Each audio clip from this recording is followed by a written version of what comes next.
republic for which it stands, one nation, under God, indivisible, with liberty and justice for all. Great. And are we recording? Did we get that? Good. And do we think we're getting down the road of life for hand raisers? Good. Yes. So at this point, some of you, most of you are frequent flyers here, but if not, when you come into the right, it's kind of the agenda. I'm the scorekeeper as we go through. We've gone through one call of order to the Pledge of Allegiance. Now we'll go to the roll call. So Michaela, if you could do that, please. Janetti. Here. Krenz. Here. Morosky Brown. Here. Carter. Here. Turnbull. Here. Great. We have a full quorum here tonight. We had a technical difficulty. Our number one guy couldn't make it here. There's an emergency. So who does the IT? So we're trying to do our best. And it's being recorded. It's out there. We'll see as people are raising their hands. It might be a little clunkier tonight, but we will get to them all. So with that, we're going to number 4. If you're following this at home or here, the approval of the agenda. The agenda is pretty straightforward. And no, if it's an item on the agenda, I'm going to open up for public comment at that time. If it's anything not on the agenda, you can do that when I say things not on the agenda. So on the agenda tonight, as you look at it, that is on 8, consideration to approve application for a liquor license. I'm sure most of you aren't here for that. We just had a pre-meeting on that. A request for a transfer of another liquor license. Those are the first 2 things. Then the third thing is, and those will go very quick. So if you're here for things on the agenda, consideration of a contract award, 7 Mile North Road improvement. That should go pretty quick. Then the fourth thing, D, consideration of first reading for the Central Business District. This is getting input tonight. There's no motions, but I want to hear from people. We'll see where we're going to go in the future. So this is input for business people, for others that want to share on that motion. And then E, consideration of second reading for, I'm doing this so you kind of know when to come up and not. That is number E, consideration, second reading, adoption of amendment, chapter 1, section 20 of the Code of Ordinance, the municipal civil infractions. It's not a big deal either, you know, who's on that. And the last one, though, is something to consideration of first reading, introduction, planning commission, going from potential sometime 9 to 7, like most of the people in the state. But we will look at that. We'll have discussion. There's no vote on that tonight either. We're getting input on all that. So with that, I stalled a little bit more. Are we getting better over there? Good. So with that, after stalling for the IT group of life, I'm looking for approval of the agenda as we have in front of us. Do I have a motion to go forward on that? So move. Okay. Support. Motion and support. Any other discussion? Seeing none, all in favor say aye. Aye. All opposed? Good. So that is the agenda that we just went through. We didn't add anything off the consent agenda. So I believe, Sandy, you're very happy. So you don't have to go through every number in the world out there. So from that, now we will go, if you're looking through this, on public comment. Everything that I didn't mention. So if there's something else other than that's on the agenda, this would be the time to come up to the mic. And I'm sure you're here for a couple of those things. We had 7 different comments, 38 different pages. We have them all in our package. It's online. You can read what other people said on comments here too. So with that, is there anything not on the agenda you want to talk about today? In council chambers, going once, going twice. Good. I am closing that off. Not good, but we always have a lot of comments here. Online, is there anybody that has their hand raised? When you went online tonight, there's instructions where the meeting is, what to touch, how to go on your phone, and it tells us who you are and the whole bit. So, and again, we're meeting in accordance with policy and procedures from Lansing, from the governor's office, on how to run meetings and Open Meetings Act, and that's why we get all these comments. Most municipalities have one time you give comments at the beginning. We do it for every subject, and most do it 2 minutes for one time. We do it 2 minutes for every subject. We used to do a little bit more than that. I always say this. we're a pretty democratic group. You know, we get a lot of input. We have 7% of all our citizens in the city of Northville involved with different things. We're going to try to keep that. So with that, I don't see any comments. You see them as you scroll up and down. There are a lot of people on there. It's just hand raisers I'm looking for now. I don't see it, so I'm closing off public comment on things not on the agenda. So very good, and we've said in your packages up here, you have the written comments, and you can go online and see those also. So good, we are going to number 6, consideration of approving the consent agenda. And on that is from minute meeting notices and disposal of assets, the stoves around here and other things. I'm looking for a motion to approve the consent agenda. Do I have that? So moved. Okay, so we have a motion from Barbara. Support. And support from Laura Janetti, council person, yes. Any other discussion? Seeing none, all in favor say aye. Aye. Aye, all opposed? Now, Sandy, I think you're all done on that. Okay, so with that, let's go on to, because Sandy, she always has all these things on the consent agenda. She has to come up here and talk about it if we bring them out of there. So now we will go to presentations of life. We have the Northville Parks and Recreation Trail designation. Tell us what's going on, Derek, and the whole bit. Welcome, welcome. And your place up north is still a little water around it? Yeah, just a little bit. Okay, good. So full name and, just tell them who you are so those at home. Yeah, hi, my name's Derek Smith. I'm the Director of Northville Parks and Recreation. I had a couple of slides, but that's okay. Excellent. They were pretty. Oh, They are. So pretend we're saying pretty slides. And again, we'll have a big screen in front of here soon, big but So we're not as technical tonight. for the first time in its history, the International Bicycling, Mountain Bicycling Association has what they call a trail town designation. So I was approached by Jeff Wolves, who's our local representative from the Motor City Mountain Biking Association, about applying to become a national IMBA trail town.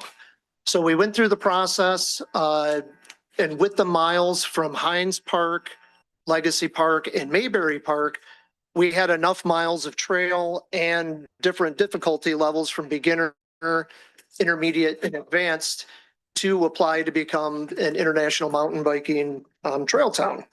We were notified at the end of March on the 20th that that Northville will be Michigan's first and only community selected to be an international mountain biking trail town. So we're very excited about that moniker, and I did order signs for both Hines and the state park, and then of course Legacy, where most of our mountain biking trails are.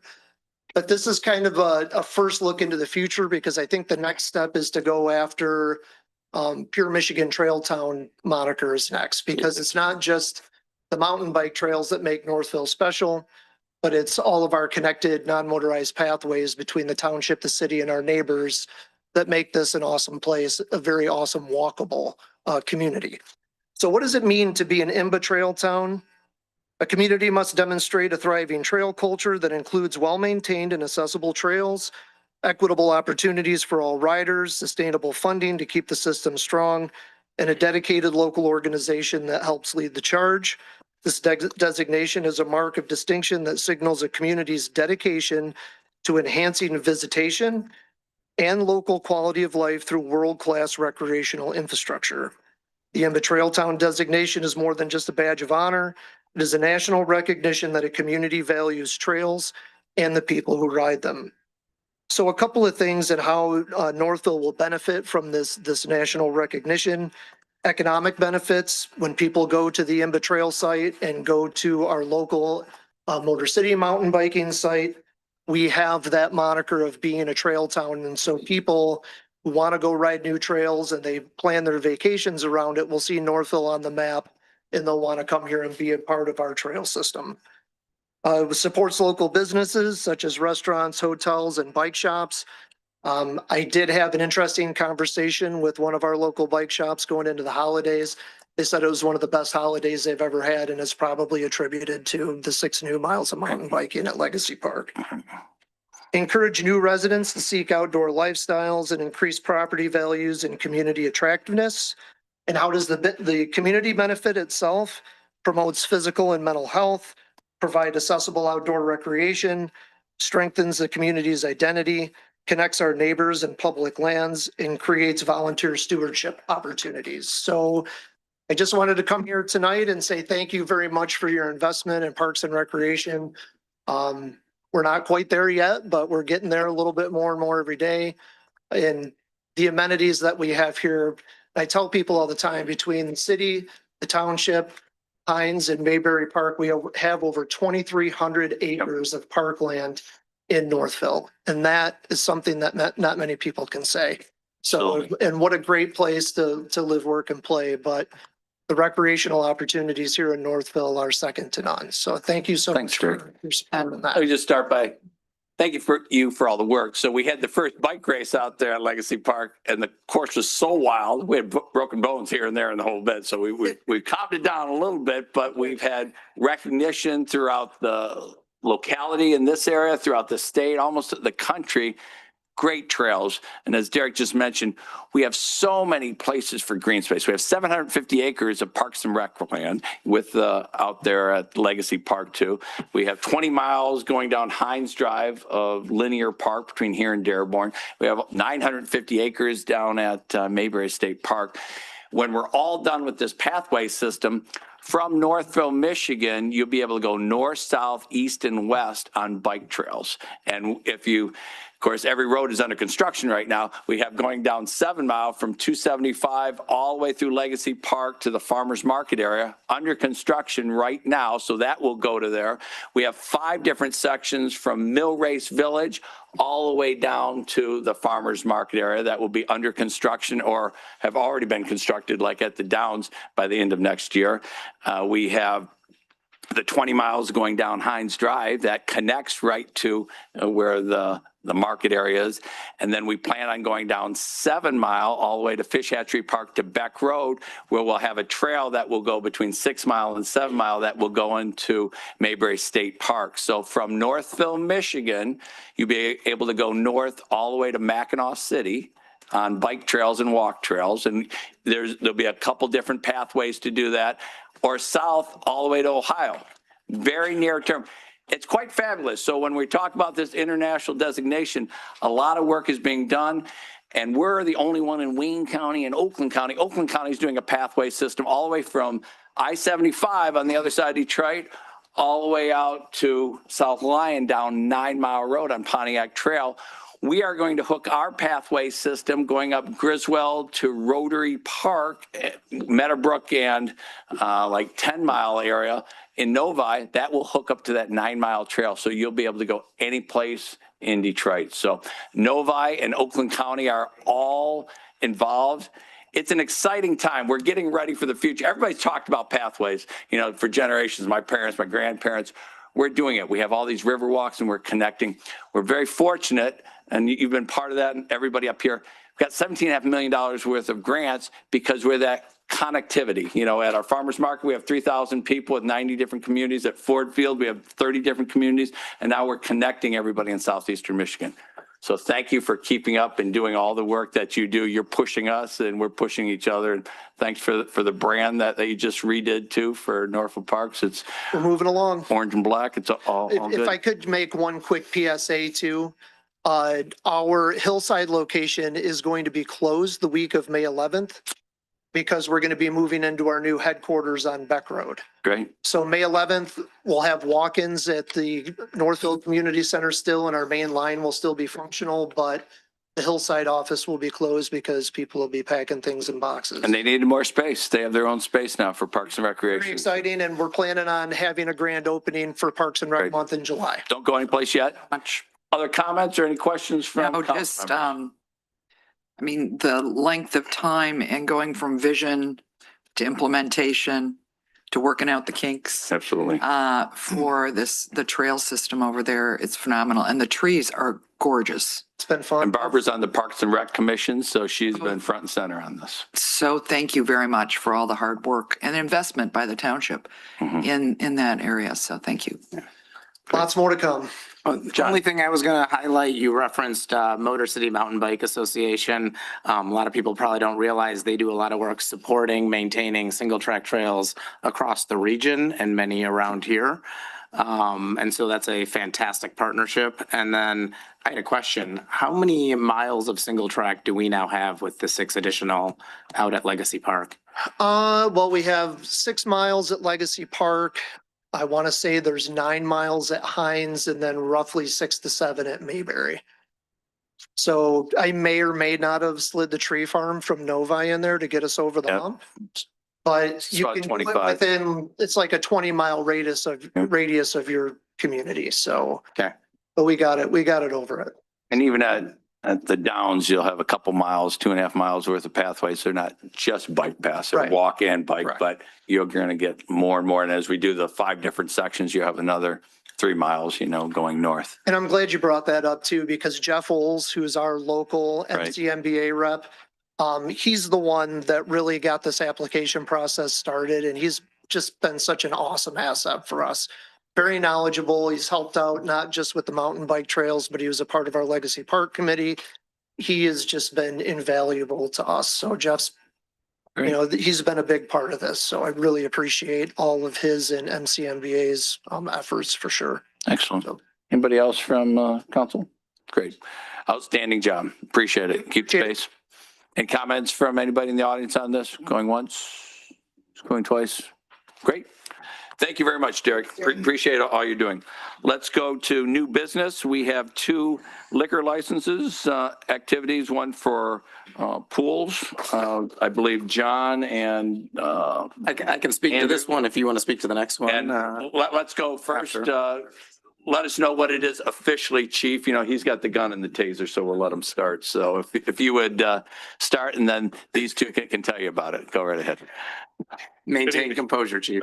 I'll hang it there. So tonight before you is the application by the owner Jessica Poole to transfer her location and address of her current specially designated merchant SDM liquor license to her new location, which is located at 446 South Main Street, Northville, Michigan.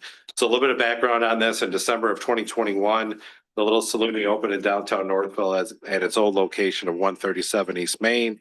The business owner, Jessica Poole, came to the LLRC at that time and received her SDM license as well as her Sunday sales AM PM permit, catering, and beer and wine tasting permit.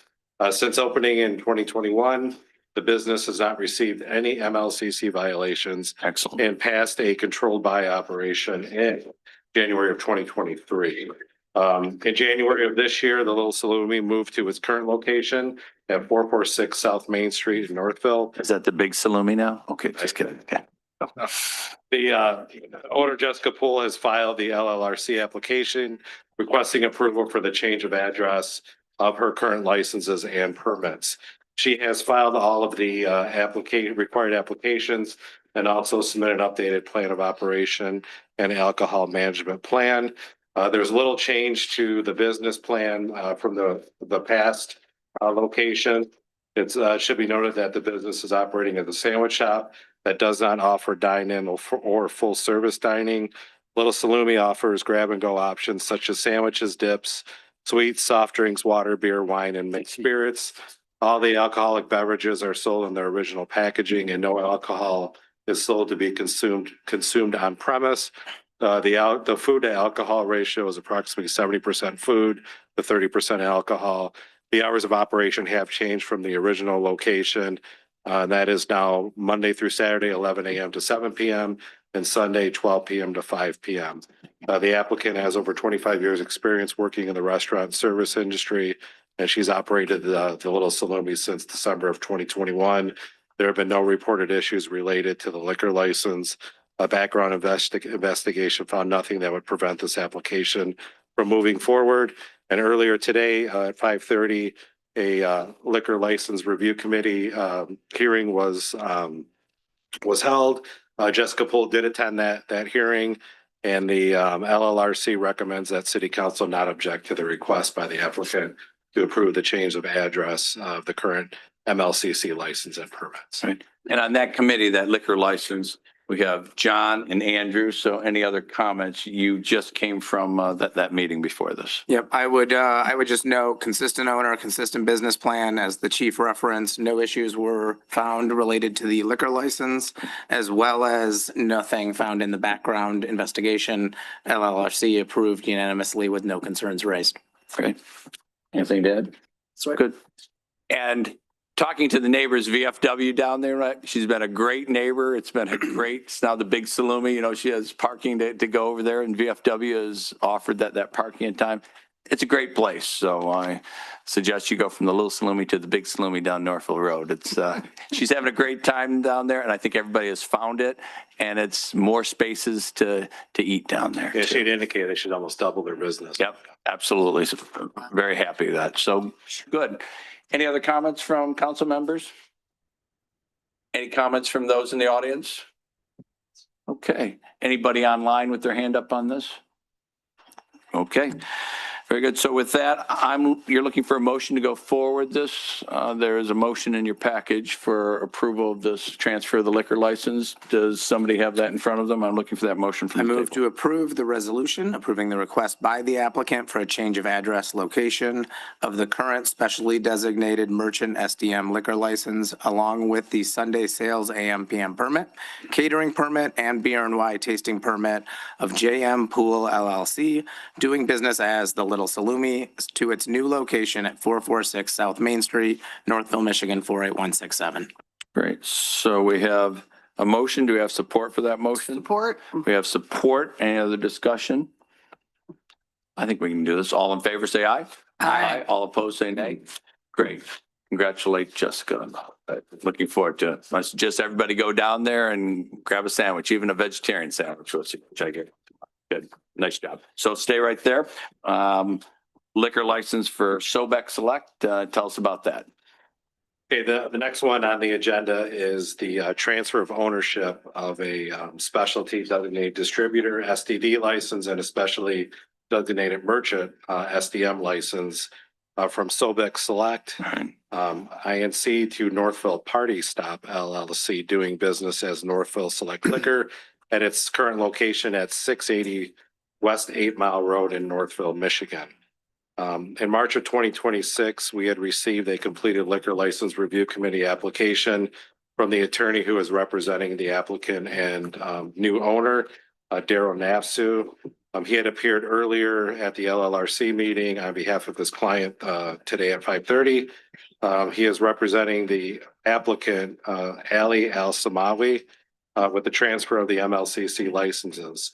The Northville Party Stop LLC is currently entered into a contract to purchase the business assets and liquor license of Sobeck Select Inc., doing business as Sobeck Select, located at the 8 Mile Road address. The applicant is requesting approval of the transfer of ownership of the current SDD and SDM liquor license, and also the existing permits, which are the beer and wine tasting and Sunday sales AM/PM. Just to note, there is also 2 Sunday sale PM permits that come along with that. The applicant has completed the liquor license review committee application requesting the transfer, and also has submitted a detailed plan of operation and alcohol management plan, which was also included in the application packet. The Northville Party Stop LLC will be doing business as Northville Select Liquor and will operate as a liquor store that also sells pizza, lotto, beer, cigars, wine, and non-alcoholic beverage and snacks. Northville Select Liquor is located at 680 West 8 Mile Road and has on-site parking for 14 vehicles. Alcohol cannot be consumed on premise, and there is no dine-in options for patrons. Hours of operation will be Sunday through Thursday, 9 a.m. to 10 p.m. and Friday and Saturday, 9 a.m. to 11 p.m.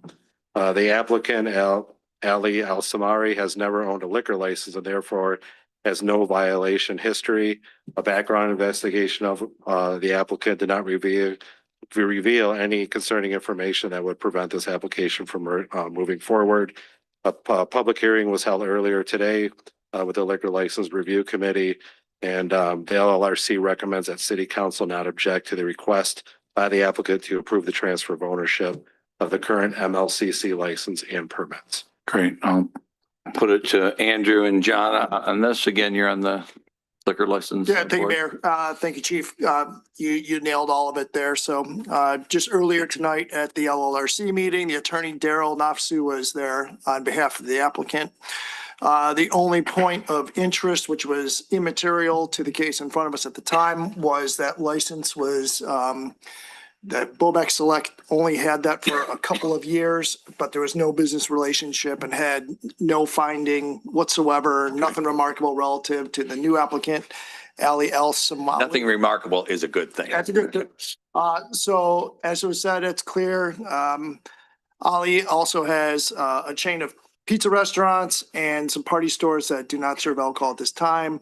But we found nothing that would restrict us recommending you going forward in council. And then you were correct. It was in March of 23. The original owners came to. Yeah. Look at you. It's good. Thank you, Chief.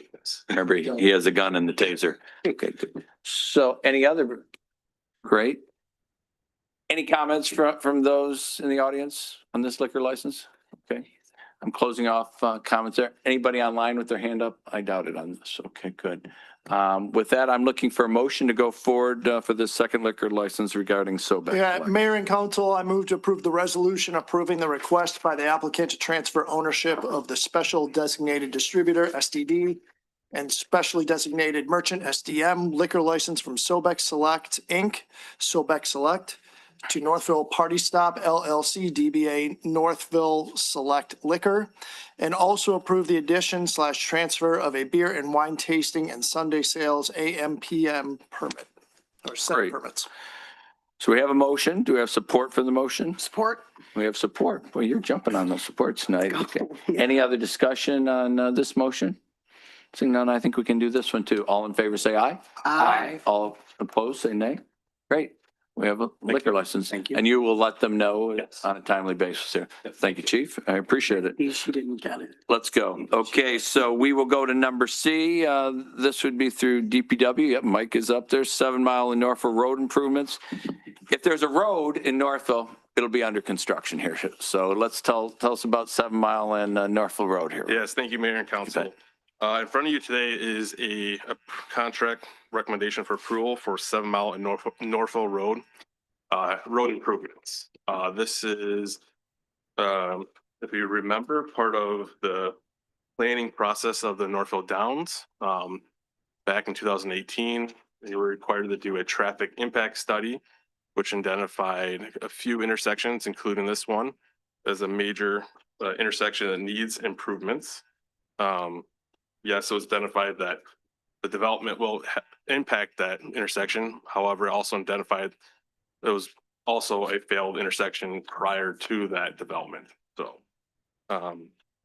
So, during the planning and design of this intersection, city staff and city engineers looked at the entire 7 Mile corridor. So we looked at this intersection south of it, which is in the township, and then also 7 Mile and Hines, the future development that we have plans there, and then also the roundabout that's currently under construction at Sheldon Center, 7 Mile. So the improvements that has been approved by Wayne County and ready went out to publicly bid is to include some dedicated lane changes for turning left and right. There'll be a traffic light there as well, which will be timed with the one south of it as well. Great. So with that, Springline Excavating was the lowest and best contractor pricing that we received. The good news is that they're already in the area, working for the township on the pathway that's coming right through. Right there on 7 Mile. So, yep. So that's another improvement to that intersection that's currently not there. Is we're going to be seeing crosswalks going across Northville Road and also across 7 Mile. Great. With that, I'm happy to answer any questions regarding this contract or the design of it. From my understanding, my picture and my motion was cut off. Oh, was it really? Yeah. So Somebody will do a motion. You can read the motion that you have in front. But on this, if you're envisioning Northville Road and 7 Mile by the old McDonald Ford by the workout area, that corner will have a light and now a left-hand turn lane as you're coming down the hill. If you have that, for those that some of these things got cut off, it's been a very goofy intersection. Remember, that wasn't a road until like 1957 or 58, where McDonald Ford and where the Custard Time. Okay, Custard Time. Everybody knows Custard Time. It's that intersection up by Custard Time. That is the one you're referring to. And there'll be a left-hand turn lane. There'll be a light there right now. You don't know. You go up there. People take a right from both lanes. They try to go in there. Modifying the islands. So the island between where it comes across the railroad track and there will be modified out probably to have a left-hand turn lane. So that is the vision. Every intersection up and down there, 7 Mile. From there, you have a bike path that'll go all in a walk path all the way up 7 Mile, which Mike just said it's the same construction company. When you go west, I think my directions from there past Custard Time, where River Street is, that will be a hawk light to go across because that's where a pathway will go from the Downs over to Hines Drive.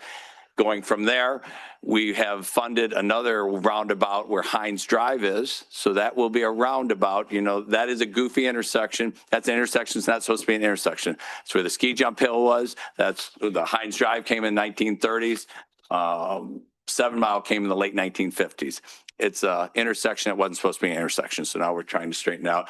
And then you get into the big roundabout on 7 and Sheldon, which is being finished up on a timely basis, isn't it? Yep. I know. And timing for this improvement will be obviously after the roundabout at Center in 7 Mile is complete. Great. We'll be working with, since it's the same contractor doing most of the work for the pathway and this, so we all time together. Great.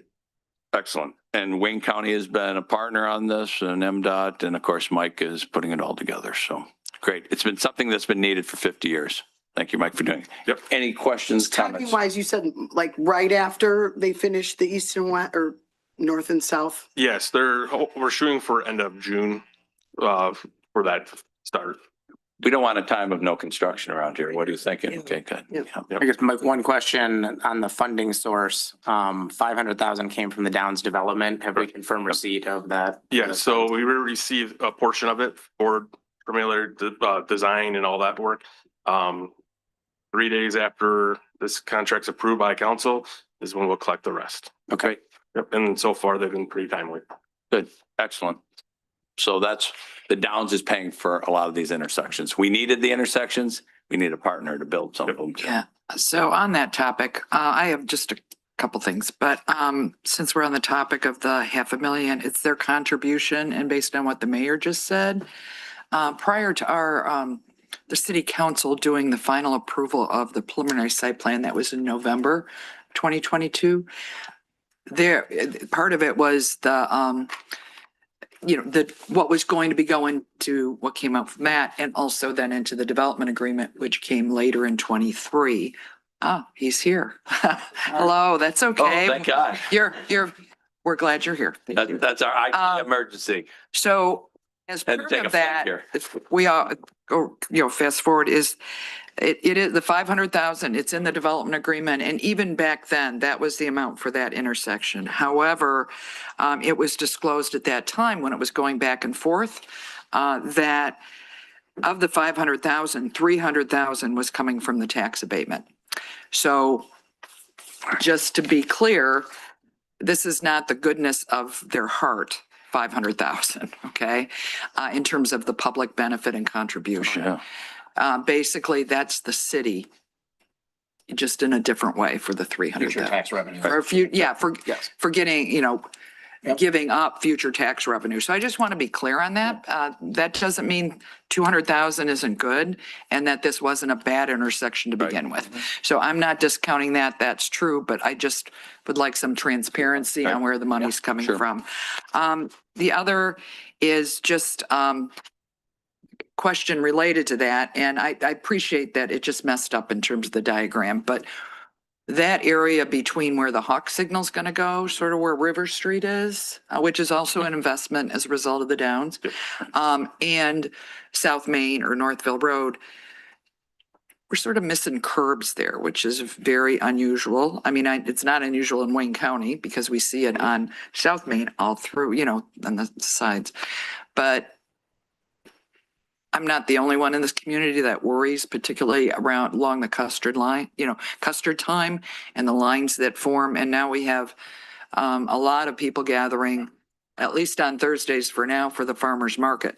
And other than light barricades, if something went wrong so I don't know, where is it in the foreseeable future that we'll get some curbing there for a safety standpoint? Like you said, it's a Wayne County road and, the improvements are just to the intersection only. So the portion of 7 Mile, we're not doing any surface replacement or anything, but for the future, that's a good question that Yeah. I can ask and we can sit down with Yeah. Wayne County to. Because this intersection is their intersection too, so we can partner with them to get agreement on. Yeah, and I'm not quite sure, I have to revisit the plans, but for the township's path, project, they're putting in a brand new path that's pretty much going on the south side, right in front of the farmer's market. I'm not sure if that's including curb or not. Oh, okay, I'll have to yeah. look at that. Again, But that it's just- pathway that comes all the way down 7 Mile comes I know. into the front of where the farmer's market is today. So I know, we have a lot going on and this will be an improvement to that intersection. We'll just learn how to navigate it differently in the future. But just, I don't know how other council members feel, but I would like that put on the near versus far term planning look at that on the for the curbing. safety issues along that segment. Right. So thank you.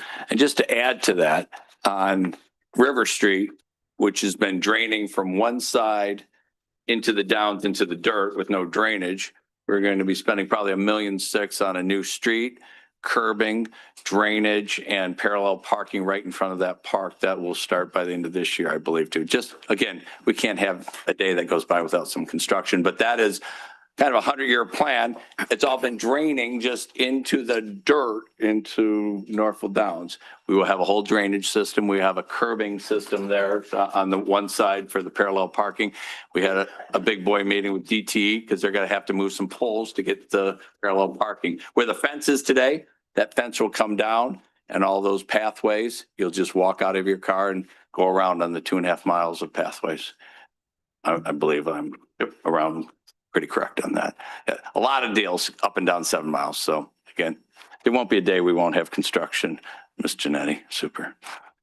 Okay. Anything else? Any questions? No, Mike? Comments? Mayor, most of my stuff's already been touched on. With everything that we have, with all the wonderful stuff at Legacy Park, it's gonna be nice to connect these dots. Make that intersection more pedestrian friendly over time to cross. Also for young drivers getting through the 7 Mile and Hines into here, that's among the last roads I take my kids on just because of the complexity and poor inherent design of those. So I'm all for it. I'm in full support of putting curbs there in the future state, but I want to comment that not all roads are created equal here. And what you have at 7 Mile is a very, very wide road that encourages a lot of high-speed driving between 7 Mile and the stop sign.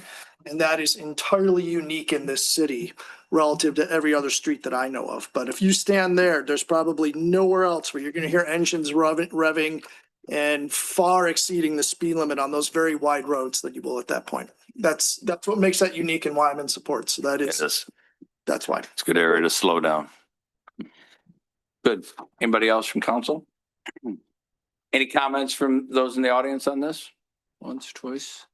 Thanks to Barbara for clarifying. You can That was a good one. come right up so they can hear you at home, Mr. Jim Long. Jim Long, 190 East Main. Thank you for clarifying that it wasn't 500,000 from the developer, Right. but it's $300,000 of taxpayer money. Right. Thank you. Yep. As I said, it's a team effort. We had to do it. We have some teams. So if you could online, tell them exactly how to raise their hand again on this. I don't think we'll have anybody on this one, but can you do that? Sure. Thank you, Thanks, Ken. Mr. Mayor, and I apologize for being late. No. Anyone that may be watching online that would like to call in and speak on the comment line, we ask that you look at the agenda. The top of the agenda has the toll-free number. Feel free to call in to that number, and we will let you know the meeting. And then at that point, we'll have public comment. Great. And do you see any that are online with their hand raised on this one? Not at this time, Mr. Mayor. Great. So I'm closing off public comment Did you see how many are online? on that one. And how many do you see online right now? 20. Okay, so we Okay, have thank 20 you. online. Yep, good. Thanks. Would you like to see the list? I was just asking for a count, Brian. I'm kidding. So I say that because at one time we used to have the list of everybody. Oh, yeah, under the new- this big. So I wasn't being facetious on that. We used to have the list of everybody so we could see it at home. We know most of them. We can't see it anymore under the system, but they're there. Sometimes we've had up to 50 or 60. I think we cracked 100 a couple times, but they're down there home having a glass of vino, watching this, HGTV for them. Good. So with that, we have no comments. I'm closing off public comment on that. I'm looking for a motion to go forward. If one of you Aye. can get close to that. I have the motion. Full. I have the Yep, full motion. okay, good. I do have just one clarifying question. I know this was a low bid. I mean, that doesn't need to be in there. But it has the exact amount of the contract as awarded as it Correct. came in. This is not a not to exceed. So so it's just flat. Right now, yes. If there's any change orders or any contingencies, I'd be coming back to council for. But that would be an addition. But if they came up lower than they thought, it doesn't. There's not. Okay. I move that the city council approve and award the roadway improvements at 7 Mile Road and Northville Road to Springline Excavating LLC in the amount of $633,103.22 and authorize the DPW director to sign the contract on behalf of the city.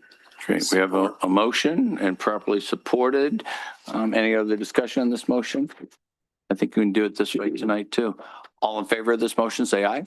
Aye. All opposed, say nay. Great. Start building another road. Thank you. Intersection. Thank you. So now we will go to D, which is the consideration of the first reading and introduction of the amendment to Article 10 of the zoning ordinance, Central Business District. Why don't you explain that? I'll have everybody explain that. I'm going to do something a little different on this. I want all the council to hear people that are in the audience before we give our comments. So maybe we can talk, discuss that or do it. Again, there's no motion tonight on this. This is information. Just accepting the reading, but there's no motion to find. No, there's no motion to finalize this. We'll go to another meeting and we might have a lot of time in between to get all these inputs between now and then. So not to take any of your thunder, it's all yours, Justin. Explain to us what's Good evening, going on. Mayor, and you were correct. There is just a motion for introduction tonight, so there is no adoption packet, just introduction. So this is the 7th public meeting that this ordinance amendment has been discussed, and it's been brought forward from the DDA. We started at the EDC, the Economic Development Committee, last September. They discussed the concept, and then the DDA board at its September meeting discussed the concept of this ordinance, and they were generally supportive, but they wanted to see the ordinance as drafted before making a formal position of support. So the staff, before going back to the DDA, came to City Council last November to discuss the concept. Council at that time was supportive of the concept. We went to the DDA board in December. They unanimously supported advancement of the staff's draft ordinance through the adoption process. Planning Commission also discussed this in December and then again at a public hearing in March. So a lot of opportunity for public comment. And then even outside of meetings, the staff has had a lot of conversations to get input with various building owners and business owners and other stakeholders as well. So the proposed amendment would establish a street level restriction on professional and other office uses on a few blocks of Main Street, 2 blocks of Main Street, 1 block of North Center Street. This does not cover the entire central business district. So that was one of the approaches, was to target a limited area. This is not a novel concept. We discussed this at the Planning Commission that even though we've discussed this more recently over the last 7 months, the city and DDA planning master plans and planning studies have this in their planning documents dating back to the 1990s. And generally, when you look at planning literature, not only regionally, but across the country, this type of ground floor active use is really the keystone of a downtown. And so I'm not going to go through all the excerpts that were included in the Planning Commission packet. They're in your packet as well for reference. But the intent is that a central business district is supposed to be high intensity and pedestrian oriented. And, businesses such as retail, restaurant, and other customer-oriented businesses generate walk-in traffic and reinforce storefront continuity. So this contributes to cross shopping, longer dwell times, and the overall downtown experience. And this isn't to say that office uses don't contribute positively to the downtown, because they do. The idea is just, or the concept is that they may be more appropriate on upper floors or still on the first floor, just outside of these targeted areas. So we do need a mix of uses downtown to support the overall economy. But again, this is just talking about the ground floor in a specific area. There's been a lot of discussion about the process to get to this point and why there haven't been changes incorporated into the ordinance. The process is that changes get incorporated at this step. So that's the purpose of first reading, is we get everything to council, all the background. You have the minutes from both DDA meetings that this was discussed. You have the minutes from the Planning Commission public hearing, and then it's up to City Council on what background or modifications that you may want to incorporate into your decision making. And so that's what happens between first and second reading. We get your feedback, look at the ordinance, and then come back with a different version if that's what's requested at final. This is something that we've done a lot of research on at the staff level. We've talked to other communities that have implemented this successfully. The city attorney has also reviewed this ordinance and did not have any concerns as drafted. So I do think that it's a change, and sometimes a change in land use can be, there can be a lot of anxiety around that. But this ordinance really is designed to be flexible. There's multiple courses of redress for a business owner or a building owner if there's a different determination of an office use by staff. You can go to the Planning Commission and get a determination with factors that are discretionary. And if the Planning Commission approves the use and it's allowed to go in, if they agree with the staff determination, then there's another course of redress to the Board of Zoning Appeals. So most ordinances don't have multi-layered steps for redress: administrative, Planning Commission, BZA. And this was brought up at the Planning Commission as well. The current vacancy exception in the ordinance is 18 months. That doesn't mean that a business would have to wait 18 months to seek an exception. It's actually the opposite. The ordinance says that you have 60 days from the decision of staff to then pursue a Planning Commission decision. And then if the Planning Commission decision is adverse to the applicant, then they have within the next 60 days, the opportunity to go to the Board of Zoning Appeals. So all of these courses of redress could be potentially, depending on the timing of their applications, done within 90 days. So the other comment tonight, or that I've received, was, the Planning Commission they recommended approval of this ordinance at a public hearing with some modifications. Why weren't those modifications written into the ordinance? Because there's really two different recommendations. You have the recommendation of the DDA board, which was unanimously recommending approval of the ordinance as drafted. You have those minutes in your packet, and actually the DDA board chair submitted a letter to you summarizing the DDA board's position. I think that's one of the 7 we got today. Yes. Okay. Then you have the Planning Commission's recommendation. So they're different. Mhm. And so it's not the staff's role to pick and choose which recommendation is better. They're different. And so that's why they're both here for council consideration. And I'm happy to walk through the ordinance as drafted if you have any questions. But I wanted to set the table that way. Well, let's stay at the 40,000 foot level. Anything, Tony, I know I can't even see over there, anything to add to this from your standpoint? No, well, I guess one thing that wasn't referenced, but because this is in the zoning ordinance, it's subject to grandfathering. And so the uses that are already being used we would not force them to cease. Right. That type of use. And the other thing is that I did review the Planning Commission concerns. There were a lot of residents brought up the idea that this may be illegal. And the only concern when you're looking at this from a zoning perspective is whether we are zoning so intensely that we eliminate most purposes of the land use, which would rise to the level of a taking. This has been implemented in many other communities. This is absolutely not a taking. I have zero concern of that. Great. And maybe just on a 40,000 foot level, DDA, just to say that we came through. Then we'll get down to the detail, but so we kind of understand where we're coming from. Kate Knight, the Director of DDA. Hi, thanks. DDA staff. So the process here, I think, is good to clarify. And thank you, Justin, for going through that, and Tony. We have tons of comments and concerns and conversations that are all part of this packet tonight. So the point is the DDA doesn't make the decision, and the Planning Commission made a recommendation to council. So now here it is with you. You can take specific recommendations. We've had some public comments that have been submitted in duplicate. Even in the DDA board, the unanimous passing of the motion included a lot of dissent and discussion, and that's all in there too. It's not a pendulum. It's not black and white. We've had a lot of conversation around it. We've had individual conversations.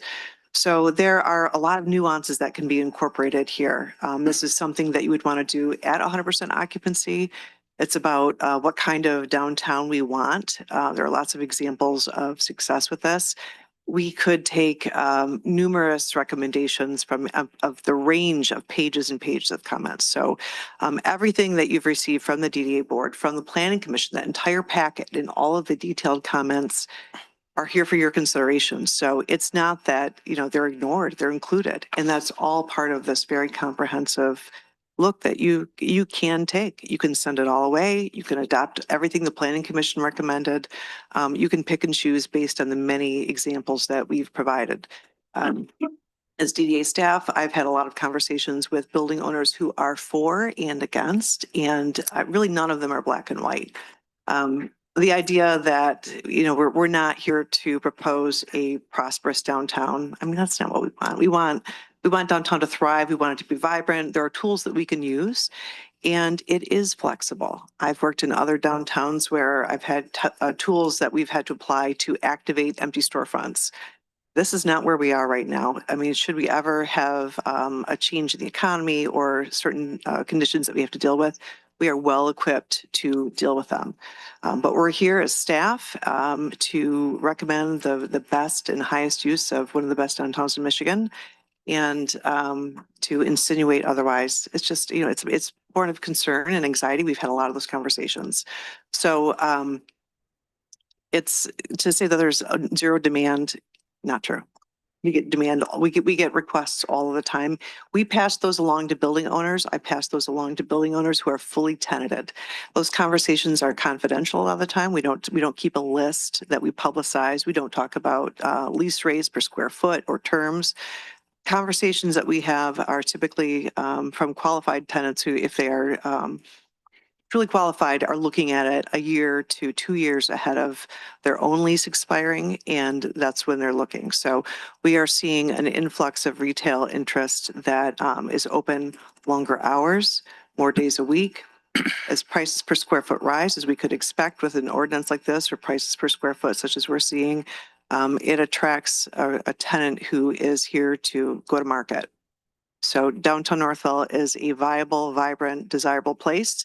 And if you are concerned that there is no demand, and maybe you haven't re-tenanted your space in the last 10, 20 years, I would say, what do you know about it?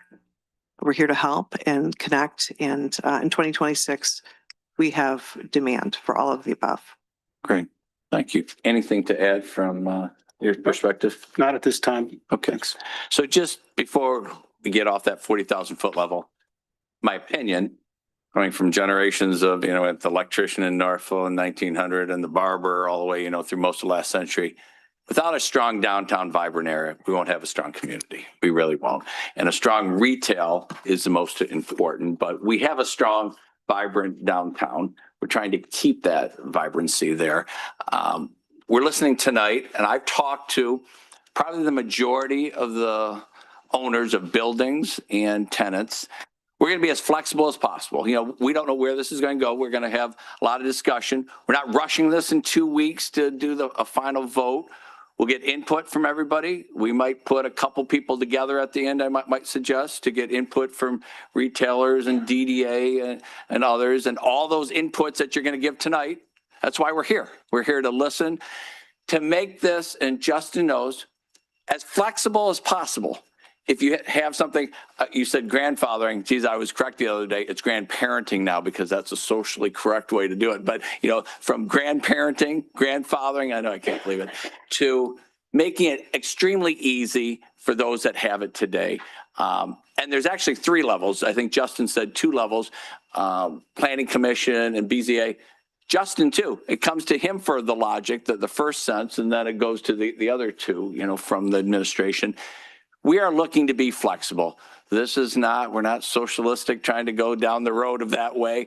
We would like a vibrancy in downtown. If you have somebody, a tenant, great. If you're going to put that same person in there in the future, something like that, we'll have to look at that. So we're going to listen to all the comments. At the end, we will decide. It's not going to happen in 2 weeks. It might happen in 30 days or 60 days. We'll come back for a vote after we get a group together of business folks and, you know, input to Justin and those on the commission, the planning commission, maybe through folks from up here. So no, we're trying to make this work for everybody in the future. Will everybody be happy? I don't know. You should be at the end. We want flexibility. I would love flexibility. And as we go, we're going to see how this will work. And again, awful lot, dozens of people, dozens of communities have this. This isn't like the first time. We've been talking about this for an awful long time, from the 80s and 90s and on. It's time to take a look at that. But flexibility for the next year or 2 as we go out there. And then if we even go to planning commission, if we don't get that, there's no fees. It's a 1-pager. Yeah, that looks pretty good or not. Or ZBA, I know we haven't talked about that, but that's what it'll be, I believe. So from that standpoint, flexibility, we're listening to you tonight. Each and every business person, each and everybody that's in the district and out of the district. I've heard on both sides. So just know that I've talked to a good majority of probably 60 to 70% of every business owner and folks that own businesses down there too. So very good. So that's what we're going to get a lot of input. This is an input meeting of life. Okay, you're back on. Anything else that we should? Could I ask one clarifying question of Justin? If you have it in front of you, can you read what the attachments to the planning, approved planning when that passed, what they included? So the recommendations of the planning commission were to reduce the vacancy exception from 18 months to 9 months, and that 9-month period start from the date the landlord actively starts to market the property through an active commercial listing with the brokerage firm at market rental rates.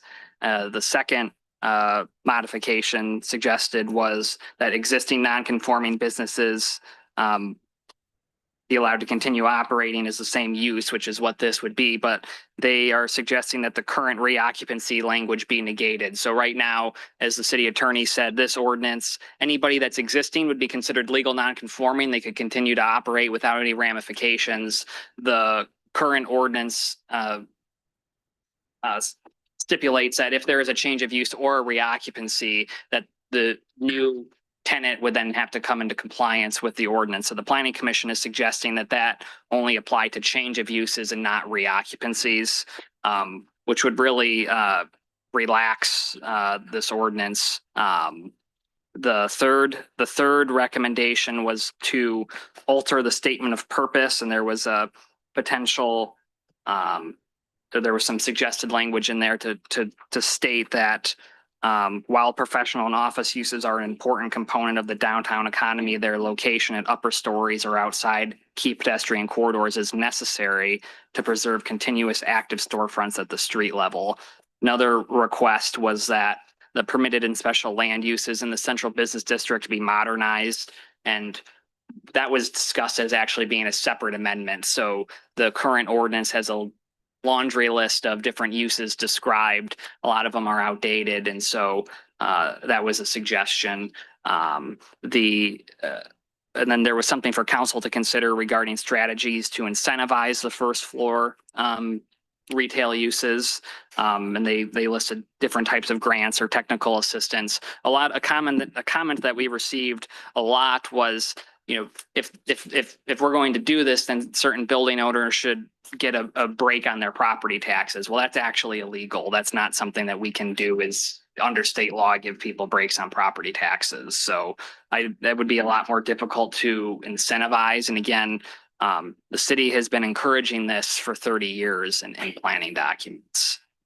to no success. So one form of incentivization, if I remember, is if you went to retail, you might have a heavier density parking, that would be held against the landowner as a possible non-financial incentive. I mean, those would all be things that have to be teased out. You're absolutely correct. That was something that was discussed. That'd be You wouldn't got in You wouldn't before we compel approved parking it. credits on something you're creating, for example. Yes, and then another thing. Maybe. You're exactly right. And something else that was discussed was residential above on upper floors being able to support the commercial activity below. And the current ordinance stipulates that that is a special land use in the central business district. If that's something that we want, it should just be a use permitted by right, subject to site plan review. It doesn't need to be a special land use if we're trying to get that. So there's other modifications of the ordinance that we can make. Parking will be a great opportunity, whether we use an off lot like the farmer's market or the school lot next door and we shuttle back and forth for free, free valet. There's a lot of different things. We had 2 opportunities in our lifetime to build parking structures. We did not use federal money on that. Now we have to just make it work for the future. We will have more traffic here. We will have more traffic. We have to make sure shop owners and employees and people can get in and out on a timely basis. Don't have the answers yet. We have a whole parking committee that I would love to hear all their recommendations on life. But before we get all the comments and questions from those in council, I'd like to hear from the important people. So come on up. We have 2 minutes. I'm not going to cut you off because some people might go a little bit longer, but I'll nudge you a little bit. But I would like you to kind of keep to 2 minutes if you're there, and then we'll see if anybody's online. No, I'm doing this so we can hear your comments before we can respond back. And some of you might be on some groups looking at this in the next 30 days or 60 days. We will go forward. So with that, anybody in council chambers that would like to make a comment? Going once. Come right up to the mic, full name and address. Draw straws, you 4. Come right up, full name and address for those at home. That there's probably more than 20 on there by now. Yeah, 27, good. Dan Welch, 126 North Center. First and foremost, this whole ordinance, or proposed ordinance, I should say, was not given to any of the building owners. It might have been posted publicly, but we run businesses and I don't have time to just randomly go look and see. So DDA did not come to us. I had to find out from my tenant and from another building owner in town. So I thought that was very disingenuous to begin with. My understanding, there's only 25 or so building owners that would be affected, something like that number. And so not reach out to those 25, I think and maybe they reached out to some, but that should have been an all or none type of thing as far as I'm concerned. I think it's a massive overreach. I think that, they have received feedback through some of those public things, and for them not to at least adjust some of that before coming here tonight, I think just doesn't show any good faith, quite frankly. The language in that ordinance is subjective and vague. If anybody on the council can tell me what materially undermine means, I'd love to hear it. It's very vague. And so the idea that you're going to be flexible in the future, and if there's a downturn in the economy, well, then you can ask for this exception or that exception. That is not the way we should be running our town.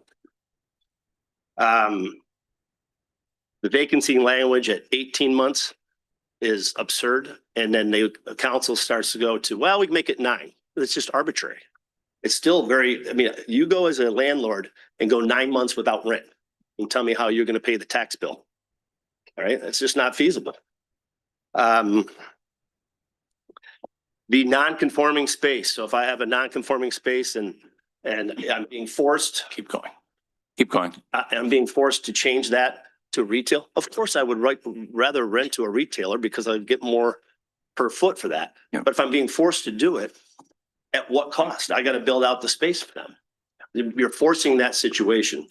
It doesn't even allow for me as a building owner that if my business grows to rent for my own stuff, for my own building. I can't grow into my own space. Basically by passing this ordinance, I think you're devaluing the building value day one because you're restricting who we can rent to. You know, at the end of the day, I've heard a lot about demand, and there could be demand now. But that has not always been the case here in this town, and it will not be the case at some point in the future. And you cannot ordain demand. You can't put an ordinance and create demand by having an ordinance. You know, I just think with the 25 building owners that are in town, you know, it seems like this ordinance, they want to say, we're going to tell you what's best for you. Yep. Instead of just having that discussion with us. And again, I just think that's a horrible precedent to set. So. Thank you very much, Dan. Appreciate it. I think you've been on the phone with me. We've gotten your input and we'll get more input, I think, as we go to the next. Thank you. And he's in the neighborhood too. That's good or bad? Billy Burns, 392 Fairbrook Court. So assuming you read my written comments, so I apologize in advance for repeating myself, but I do think it's important to emphasize the discussion I had with Birmingham's commercial zoning department regarding their first floor retail ordinance. So we're supposed to be modeling this ordinance based on theirs in Rochester. So I wanted to get some clarity on 3 points. What kind of vacancy exception criteria they have? What happens to existing non-conforming uses when a current tenant moves up? And most importantly, what constitutes retail? So regarding the vacancy exception requirement, Birmingham doesn't have one. They explained to me that they view vacancies as a scourge of a downtown and the worst thing that can happen.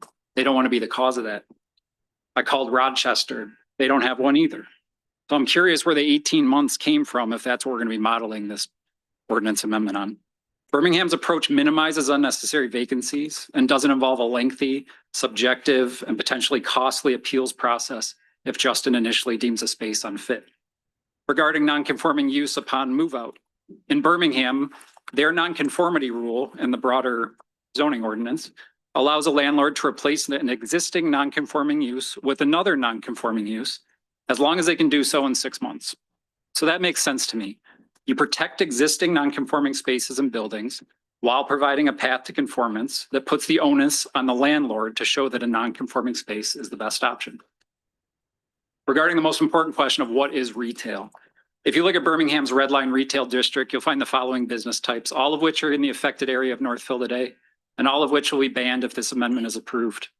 Med spas, Pilates studios, gyms, banks, realtors, doctor's offices, law firms, design and build firms and showrooms, mortgage lenders, financial advisors, and insurance companies.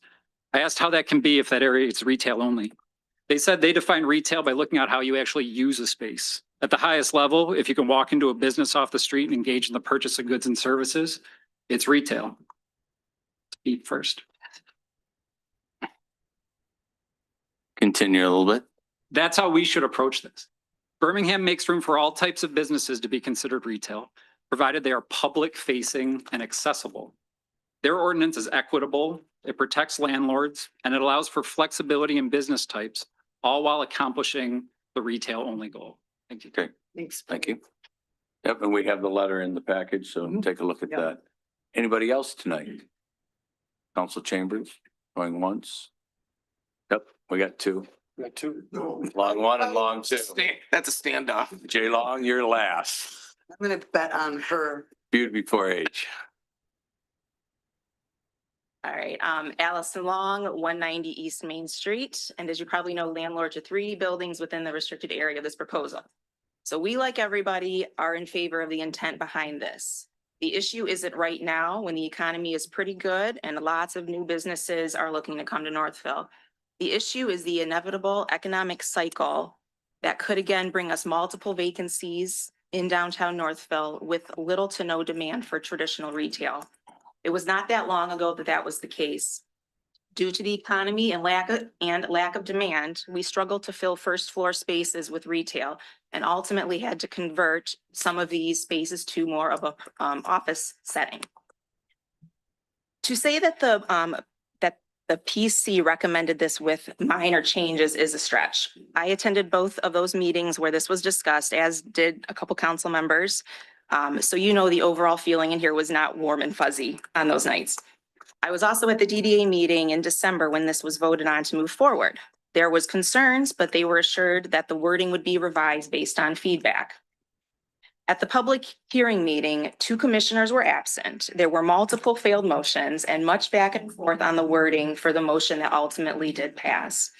Multiple commissioners had a lot of concerns, questioning whether or not an ordinance regulation was the appropriate method here. If you feel this ordinance change should move forward, major changes are needed. Some of those I laid out in my written comments to you. However, this current proposal as written is so flawed, I think it should just be denied. This isn't about changing a few words. The entire concept here needs to be rebuilt. Yes, we have asked the question about why this proposal has not changed in the 5 months we've been looking at this, but that's because in the city's memo to the Planning Commission at their December meeting, it said, and I quote, "Following review by both the PC and DDA board, staff will refine." Continue after it beeps. Staff will refine the draft based on feedback. So that didn't happen. The city should collaborate with the PC, the DDA, business and property owners to come up with a new proposal, or one that is actually similar to the Birmingham model, as Billy described, especially their definition of retail and the fact that a current non-conforming space can stay non-conforming. That would save some tremendous cost on the building owners. With a strong DDA, which we have, thanks to Kate and Stacy, we will have no issue bringing quality new businesses to Northville if the demand is there. This regulatory approach is not the answer. I feel it is a serious overreach of the government, and the government should not be in the business of trying to dictate the demand. Thank you. Thank you. Anybody else? Jim doesn't want to talk tonight, so, okay. Hi, my name's Stacy Tardish. My family owns the building at Center and Main, that southeast corner. So yeah, I just echo what others are saying. First of all, I found out about this today. So I was not contacted by anyone. Obviously, they didn't send a communication out, but that would have been helpful just to inform, so we can be informed. But yeah, I would just, I just think property owners, need the flexibility to respond to market conditions now and in the future. So that would just be my comment. Thank you for considering. Thank you, Stacy. Yeah. Good. Mr. Long. No, yeah, you get about 8 seconds. Go right ahead. The time. Excuse me. Let me get my water. Please do. We have, where's the bucket? Over there. Oh, he brought his own. Rody, he doesn't trust us. It's the government. I didn't say that. Up there is a friend of mine. So Yeah. I lived and worked in this community my entire life. And tell everybody who you are. So everybody at home, the Jim 87 Long. people now on there. Jim Long, 190 East Main Street, Northville, Michigan. Families have been in business here since 1949. I've been a property owner and landlord since 1974. Been in the DDA for 33 years, and I really enjoy it. I really enjoy it. In my time, I've never been through, and I've been through a lot of economic cycles. I've never seen the government, the city of Northville, even attempt anything near this. They wouldn't dare. When we voted on this at the DDA, we voiced concerns about the language of the ordinance, including 18-month vacancy. We were sure that the DDA meeting was still in the discussion phase, that the proposed ordinance will be modified based on feedback received from the DDA and Planning Commission. Justin even said that the PC was under the impression that their feedback and the DDA feedback would be incorporated prior to the public hearing and recommendation. It never happened. We were told in writing, verbally, that this was going to be revisited and discussed. It never happened. This whole process, to me, has been very deceitful. It's an attempt to sell the tax-paying property owners a horrible set of handcuffs as we try to manage our private business decisions. There has been zero transparency from the city departments, regardless of what I've heard tonight about all the people that have been spoken to. And staff has had a lot of conversation with building owners. Allison will tell you she's talked to probably most of them in town. Nobody had ever heard of it. It's never been up. But bear in mind, city and DDA, they're good at telling us when the streets are closed because of construction. But something as important as to the tax-paying landowners who got a lot of stake in this town, Nobody knew about it. There's been zero transparency.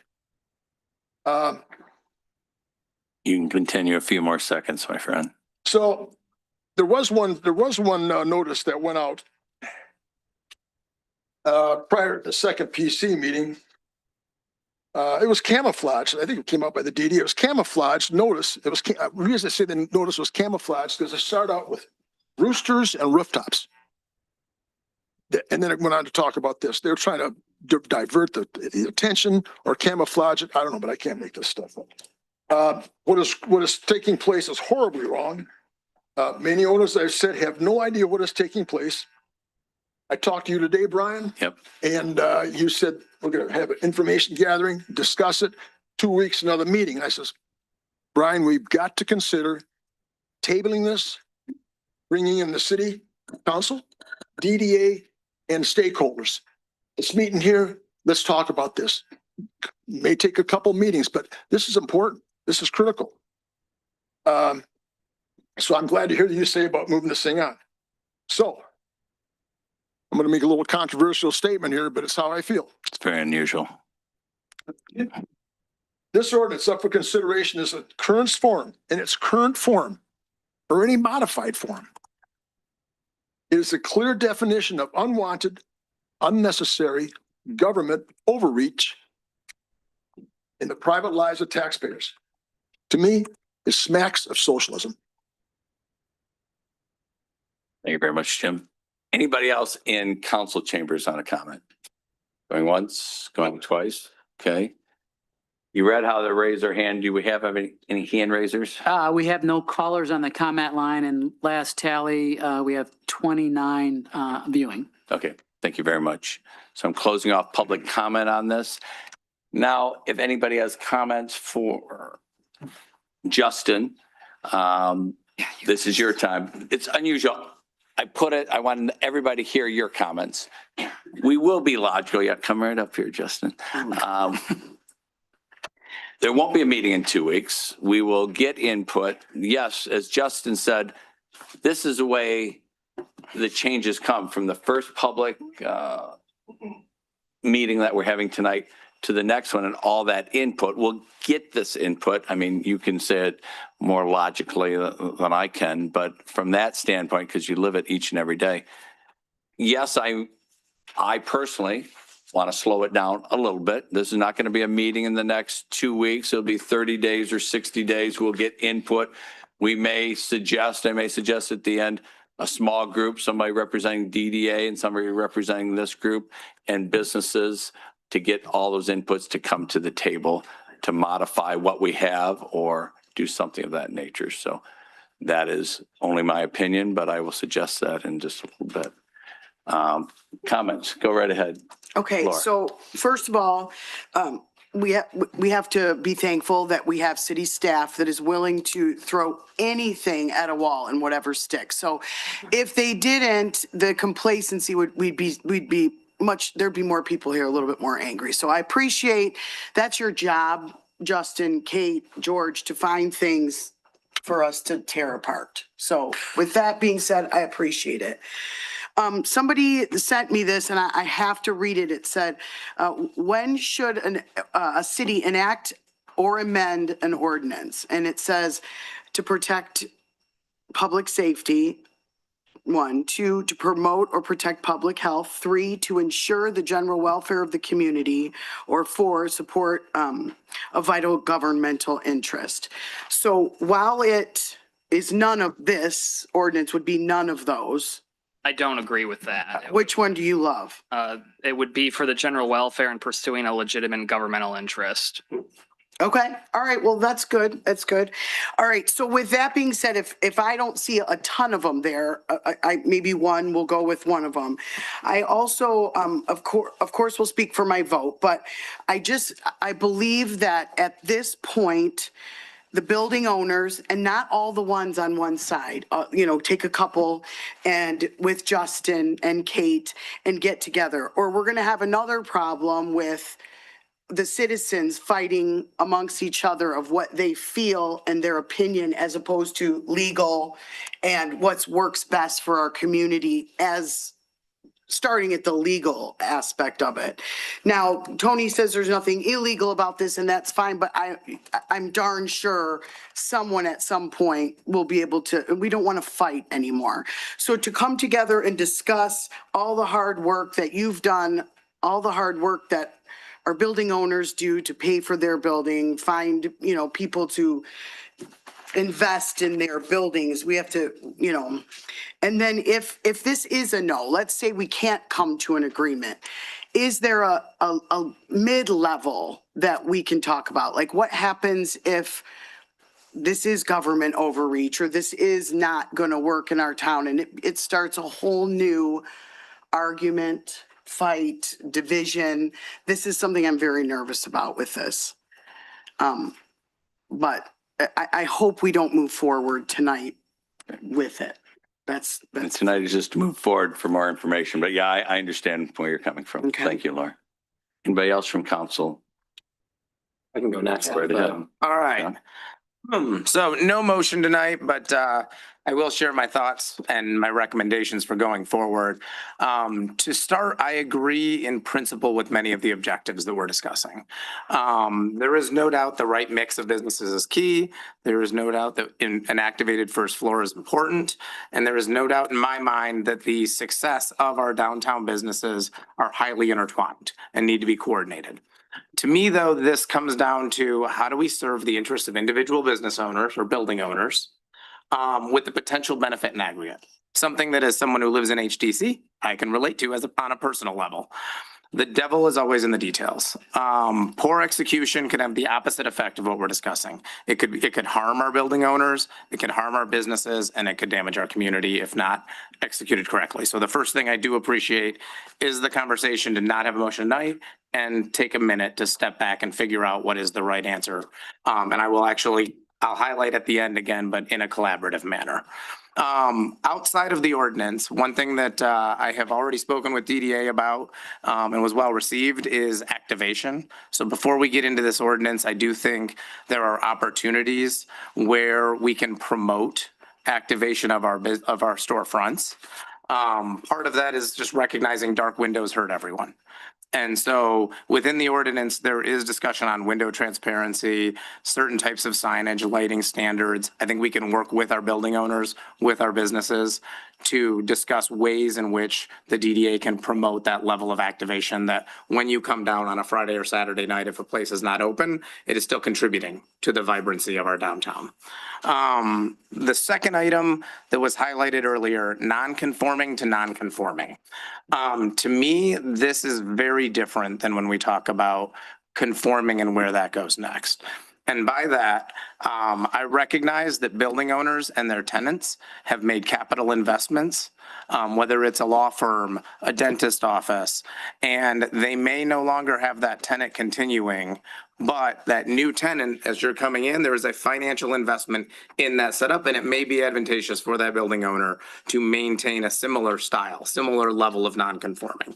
And so my recommendation there is I think even if it is a change in tenant, we should have a 6-month where they can find a non-conforming to non-conforming and build that in. I understand that relaxes the ordinance, but I think it is just being fair and recognizing the overall impact it can have. Yes, I also recognize, I had an email sent to me on this, that the capital investment is typically built into the lease and paid by the person who leases. Well, first off, I can't get into how they're negotiating with their potential tenants, so I can't guarantee that's true. And second, that's still money between the building owner and the business owner that is being spent and exchanged, and we need to be recognizing that as we're making a decision. With regard to conforming to non-conforming, so I actually do think this is something that we should be looking to promote and maintain. The reality is there is a tipping point. If we see a large number of our restaurants and our retail start to turn into professional services, it can have an effect on the other businesses downtown. I think the 18 months is excessive. I think whether it's 6, whether it's 9, we can have a conversation about what makes the most sense there, but I don't think that 18 months is a reasonable expectation. The other element that I would add is when are we truly defining the start of that time period. So what I would recommend is that we add in the unoccupied period will be defined as the time between when the property is listed and when a tenant is confirmed. I think that establishes not necessarily end of lease. You're not necessarily saying they are out. It's when that property is available in the length of time. I will also come back. There was a comment within, so there's a couple here, but and I apologize because I gotta find the exact. There is a reasonable good faith documentation effort, or documented efforts have been made to lease the space to a permitted street level use. How we define that, I think, does become very difficult. I don't think we want to be getting into requesting documentation from the building owners on how they're structuring it. And so that's why I think having a defined time period, not documentation, is an important element.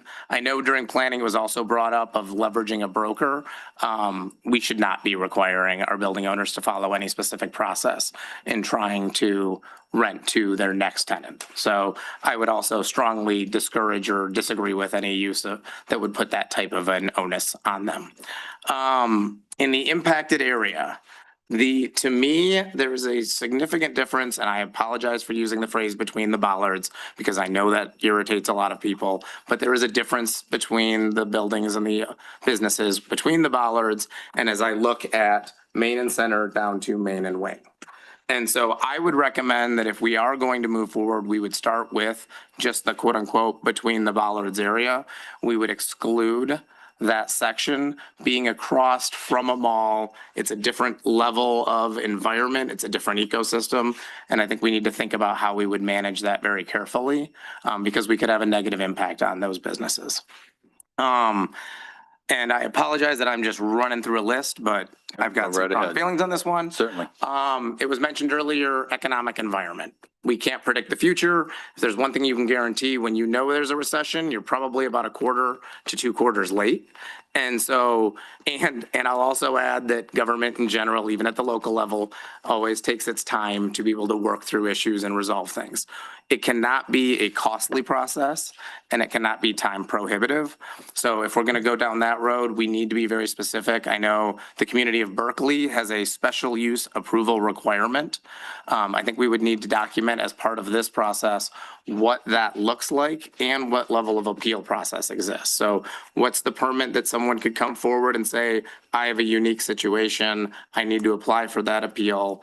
And then if that gets rejected, do they have a body that they go to, whether it's the DDA, whether it's planning, whether it's zoning, probably zoning, but a formal process for them to then go appeal that they feel like that decision was made incorrectly. And then the second to last item, because I'm going to come back to collaboration, is form versus type. So I had the question raised earlier this week of what's the difference between a med spa and a salon. Now, it won't surprise anyone in this room that I was not very good at answering that question about it because I don't spend much time at salons. But it's a fair question. And when we start to get into specific types of businesses, that gets very difficult. Business models are changing every day. So I would highly recommend that any discussion going forward, we focus on form and the desired impact. There are a few examples there. The good people of Chelsea, Traverse City, and Dearborn have followed a similar model where they have referred to retail, restaurants. But if I look at East Grand Rapids, they say street-facing facades, 70% of window displays. Rockford had vibrantly commercial environments, and they talk about pedestrian focus. We have locations that have done linear footage on their front open, as well as hours that they're open. There's different ways that we could say, here's the type of activation we're looking for and building that in rather than going back to these are the types of businesses, these are the types we don't want, because we're going to inevitably end up with a situation where something gets classified in a manner that would be non-conforming, where it may actually be the exact type of business that all of us would want downtown.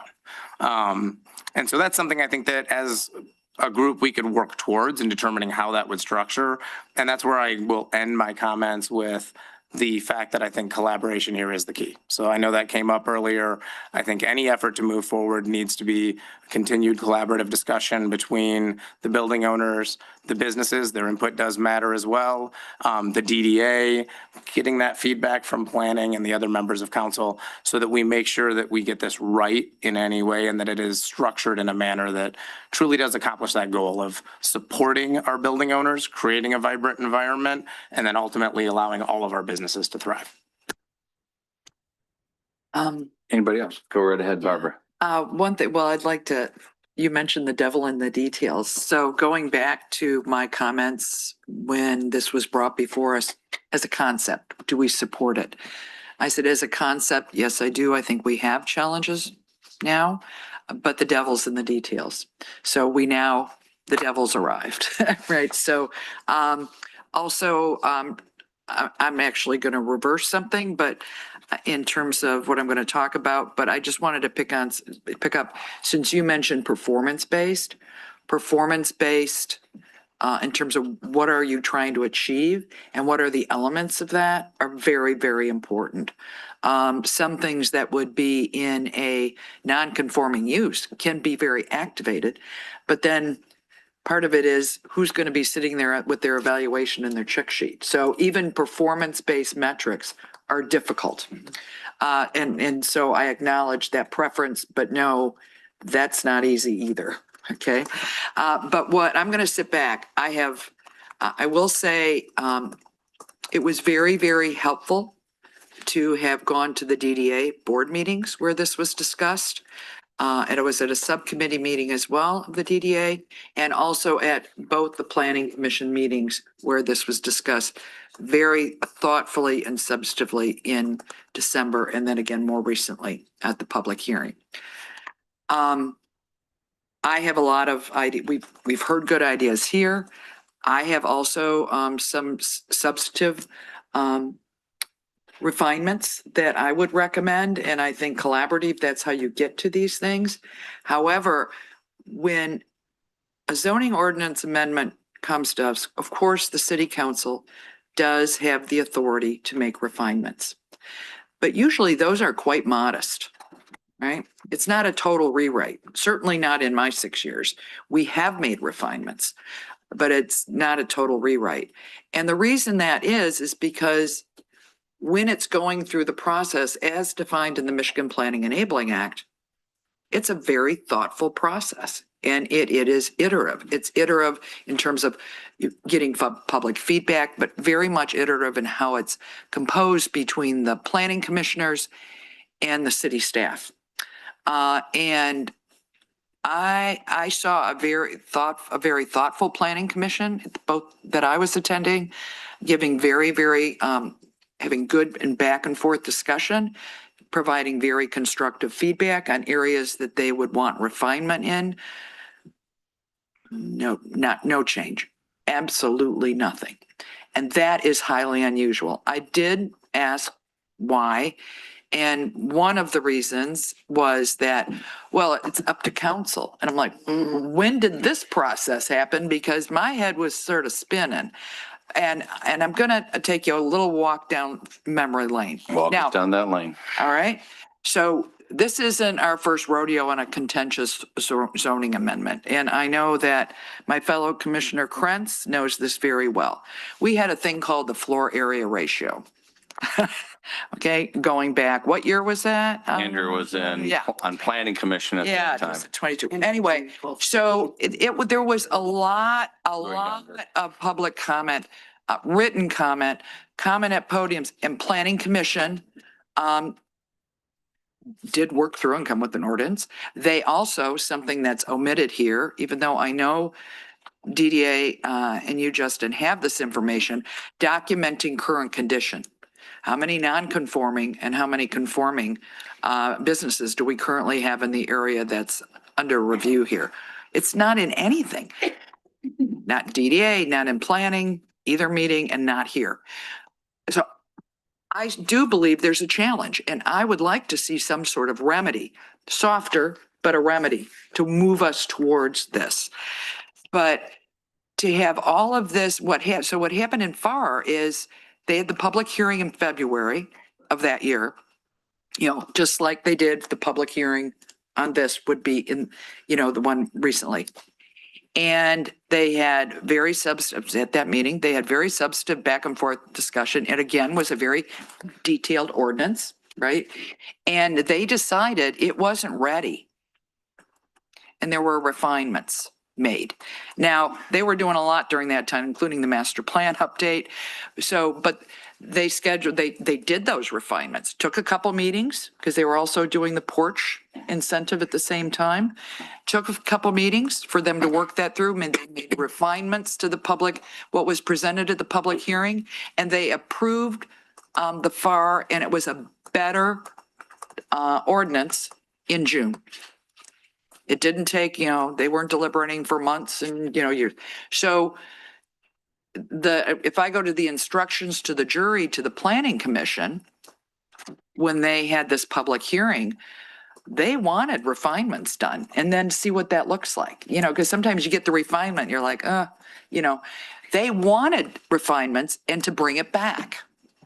And they were told they couldn't do that. And I've looked at, they can do it. Under Michigan law, you can. Parliamentary wise, you can defer or you can table that public hearing. Sometimes if there's inference that the change is so substantive, you'd have to schedule a different public hearing, like going from 18 months to 9 months, which they had suggested. What I'm saying here is the process went crazy. And to say that, well, the buck stops with us, and so we're bringing it to you to do these kind of refinements, I'm happy to be of assistance in this. And I think this can be improved and still move forward with some sort of amendment, to the zoning ordinance. But why there was just, I'll just say, there was just no changes. I've just never seen anything like it. When you had bodies giving feedback about refinements, there was consensus, among them on things they would like to see refined. I'm not saying they agreed on everything, but you could see they were building consensus amongst themselves. Yet nothing was changed. Nothing was changed. They got great feedback in December. So I think the process is run amok. And I don't know that it's pick a couple people. And I've read documents where it's done in other communities. If we want to keep this moving along, maybe the next step is however we want to handle this, for this first reading. I don't think it should be, we accept it as a first reading, but that's my opinion. But is you have a workshop, you work together. In fact, one that was major, and that was in a different community, I think it was in Macomb, surprisingly.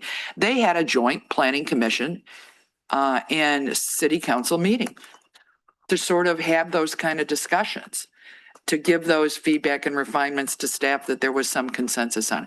And I'm completely open to that. And maybe the result of that is a subgroup that works with staff on something.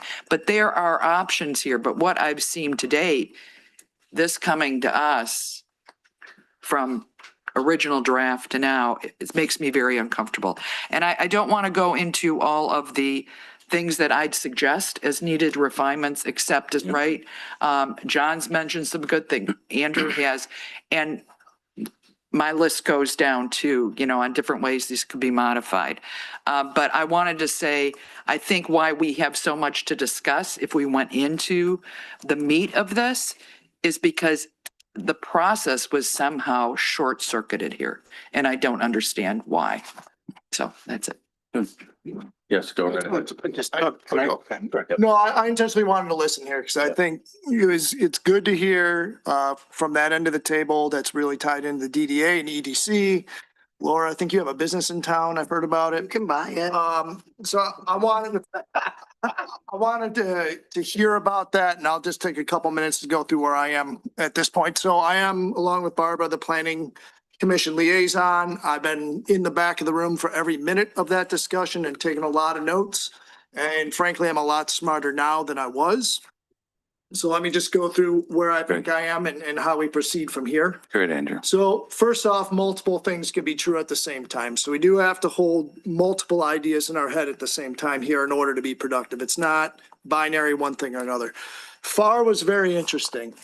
And I remember that. I'm still in therapy on that.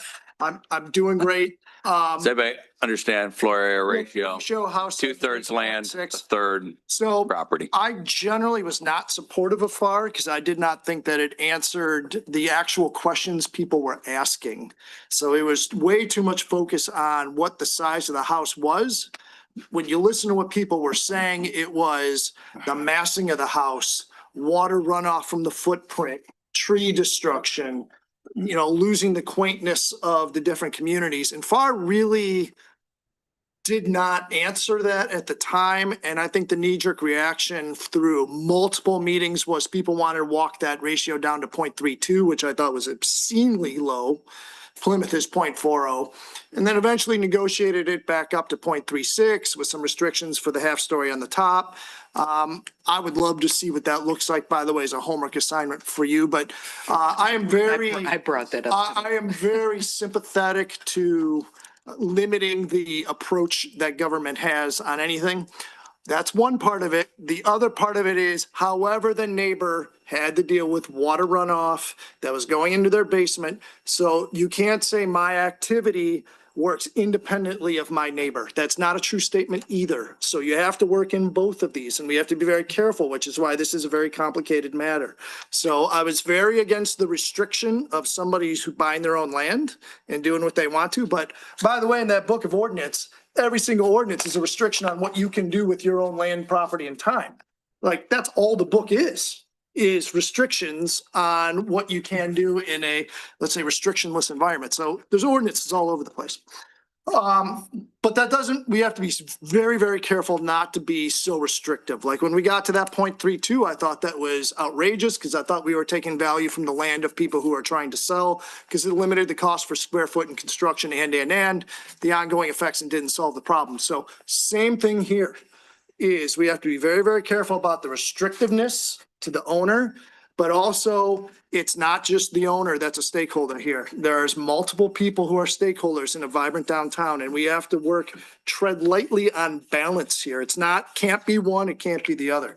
So as I unpack that, so I'll just go a couple minutes here so the claim that's being made by administration here, that's here before us, it's been in DDA in the 6 or 7 meetings before this, was the vitality of Northville as a regional unique downtown shopping destination is at risk due to low multiplier appointment non-conforming business fronts that are often dark and not activated. I think that's generally the broad sense, the claim that I'm hearing that we want to address. The master plan, and I'll go into that. And by the way, the master plan is created in open forum and it goes for an entire year. We're going to start that again soon. Has very specific comments on the downtown and we'll get to that too. So that was codified in 2018. But that I'll get into that shortly. Legality. Tony, you covered that. The opinion from our city attorney is what's proposed here is not extraordinary. Now, we're going to get into the details here. The legality, and there's can we and should we. The can we is yes, but that doesn't mean we should. So we'll unpack that. So the impact claims that I'm hearing is just listening through planning is the concern is that we're all stick and no carrot. And I think there's validity to that. And we need to be very, very careful here. And as you look at what other cities are doing, they're more aware of that than the language we have here. And I absolutely think that needs to be put into here because we cannot be punitive to one of these stakeholders towards the long end, towards the goal. And the reason being is we need everybody to be on board. So vacancy rate, we need more information on vacancy rate. I know it's very, very low. But I'd like to know just how low. What is unique about Northville that's capable of holding retail? I think we got to have a little further discussion. I don't doubt that we can, but I want to have a little bit more so why is that? So then we got into some of the notes here on malls, like malls are in strip malls. Those are, if you go to malls, if you go to Laurel Park, that mall is dead other than Von Maurer's and maybe a Dunham's. If you go to some of these strip malls, that's not downtown Northville. So we have to be very, very careful on what our retail types, locations, and experiences are. If we paint with too broad of a brush and say, well, look at the mall model's dead, therefore downtown shopping is dead, I do not subscribe to that whatsoever. It's a very different experience. In fact, I think people are now fleeing towards more authentic shopping experiences that vibrant top-level downtowns have. That's why you see a very low vacancy rate here and a very high vacancy rate at Laurel Park. So we have to be very careful that we're not painting with a broad brush. Vacancy time, 18 months is too punitive, full stop. We got to work on that. The cost of turnover is punitive. It was brought up here, was in my notes. That's the problem with going last is we do need to allow an escape hatch and off-ramp where if you have another non-conforming business, if you've invested in it, then you should allow to have that or have a window. My window is 3 months because usually you know that that tenant's leaving long before the storefront goes empty. But I think we need to have that ability and say, hey, long-term, the goal is to get here, but we can't be punitive here and harm the people that are also stakeholder, which is the business owners. Market realities and the mall model. So I already discussed the mall model. I don't think the mall model has anything to do with downtown. I've seen the retail information. My claim has always been that we have to be aware of that. And in fact, what we need to do to counteract the Etsy's and Amazon's is the world is to provide an even more special downtown experience, which is why you need more activation in our downtown. So if you do have empty storefronts, I guarantee you Etsy's going to eat what's left of this city alive. So yes, that's going up. So what are we going to do about it? We can't just stand there and bleed. So now let's get into the issue we have here. The issue we have is it's from game theory. It's called the commons dilemma or the fisherman's dilemma. The fisherman's dilemma is all the ships go out and they fish as much as they possibly can. They take everything they can. And eventually there's no more fish left and everybody starves because they've consumed the common good. We have to find a balance on that. Like we have to have the fishermen be as successful and prosperous as possible, but we also have to make sure the fish are still there. So all the more reason I think we need to throttle back here a little bit. So, you know, the way that's described is acting in one's own self-interest depletes the shared good, ultimately harming the entire group. The players achieve the best possible outcome by deferring near-term benefit for the long-term good. So I think that's exactly what's going on here. And then we have to put together a structure of governance that supports that. I'm not convinced that the document in front of us gets there. Other matters that we need to address. Oh, we also need to avoid the stable lowest desirability outcome. So that's game theory term. Is the stable low desirable solution is ultimately all retail's gone and everybody who lives in this town has no vibrancy and there's no point of even trying to activate it anymore. That's clearly not something that we should be allowing to happen. So there does need to be a guardrail in place. So is ordinance the right tool? In some level, an ordinance is the right tool because you need something that's binding for all parties. Otherwise, ultimately, all parties act to their own individual benefit. So there does have to be something that's codified and put in place. And probably that tool is an ordinance, but probably not one that's as restrictive as this. So we do definitely need to offer more carrots and revisit some of this with our building owners because we can't succeed if they don't, but also the other way around. Other matters we need to address that are going to be independent of this ordinance, because when we go back to what is in the master plan, we need to have this again. And thank you for everybody who brought that up in planning is hours. We got to talk about core hours, especially in summer. There's no point in having retail if you're closed at 5 on a Friday or Saturday. I'll stand outside there and see people fogging the windows of businesses that literally will close the door and push you out at 5:01. I've seen it. It's unbelievable. So I think that has to be discussed. Activating storefronts. There are empty buildings here that probably are under rent, that are not activated, and that are not dark. That's not okay. So we do need to have something in place for that. Just because that's easiest doesn't mean that that's to the benefit of the broader community. So yeah, there is going to be some kind of stake in the game for the people who own those spots. Activating insider frontage. So we talked about that in the Birmingham model and say, can I walk in and have some kind of engagement at some point? Yes, absolutely. We need to have that. Next steps. I think we do need to evaluate 18 months. From what I can sense here, speaking last, I don't think anybody's in support of that. We need to confirm when the clock starts. I want to introduce something that allows a non-conforming use to be reused, but not indefinitely. So you get 3 months, you get 4, 6 months, but then after that, you had your chance and now we got to go retail or whatever that, the form is that we need to have. And then compile more data from similar communities. I'd be interested in something if we do get into it, an expedited appeal process where you have everybody in the room and not sequential. I would like to revisit form over type and the type of businesses that we had. Justin, there was a lot of feedback and I think it makes a lot of sense. What conforms, what doesn't, and why, so that we're all clear about it. The enforcement mechanism has to make sense. We can create any ordinance we want, but if we can't enforce it and if it's too restrictive on the stakeholders, then it makes no sense. And then any form of a modified proposal that we create is going to be so substantially different than where it started from DDA. I'd be curious to see what the rest of council thinks about if it has to go back to DDA to see if they would approve that, because the document will likely look sufficiently different. So the last thing here is I just want to read a couple things from our master plan because I'm a planning commission alum, and then Mayor, I'll be done. So the goals for our downtown area are to provide an exemplary commercial retail and services to the community's residents. It's and also simulates a vibrant interaction between the community's unique neighborhoods and the downtowns. The strategies are to continue to promote vitality by emphasizing the downtown area as an entertainment and cultural center, restaurants, theater, library, retail, etc. Improve the retail mix. Maintain a downtown which is pedestrian friendly. Strengthen and expand downtown shopping opportunities. This has been out here since 2018. Yeah, the world's changed. And I think we actually have a great opportunity, as Kate said, this is one of the best downtowns in Northville. And then the last thought was, I think the number based on the way we define. This is the best downtown in North. It's a state.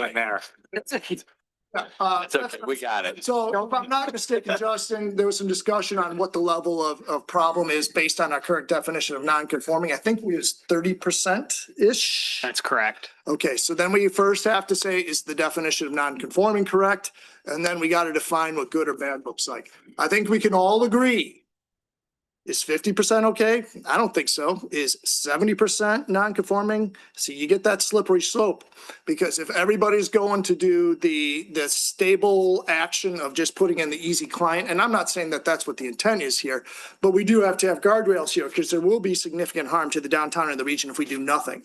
So we do have to do something that will maximize business for everybody in the long term and make this a pro-business as opposed to maybe a more punitive action. So I apologize for the long-windedness, Mayor, but I think this is a very complicated matter and it's very nuanced. And I hope as we discuss this, we understand that we have to hold unique ideas in our head at the same time to get this right. And be flexible. And that's it. Yes, I know you're dying. Great. Go right ahead, George. I heard the tragedy of the commons one from overgrazing and sending the sheep out to graze. I had not heard the fisherman one. So it's the same. I like that one. It's a better one. I like it.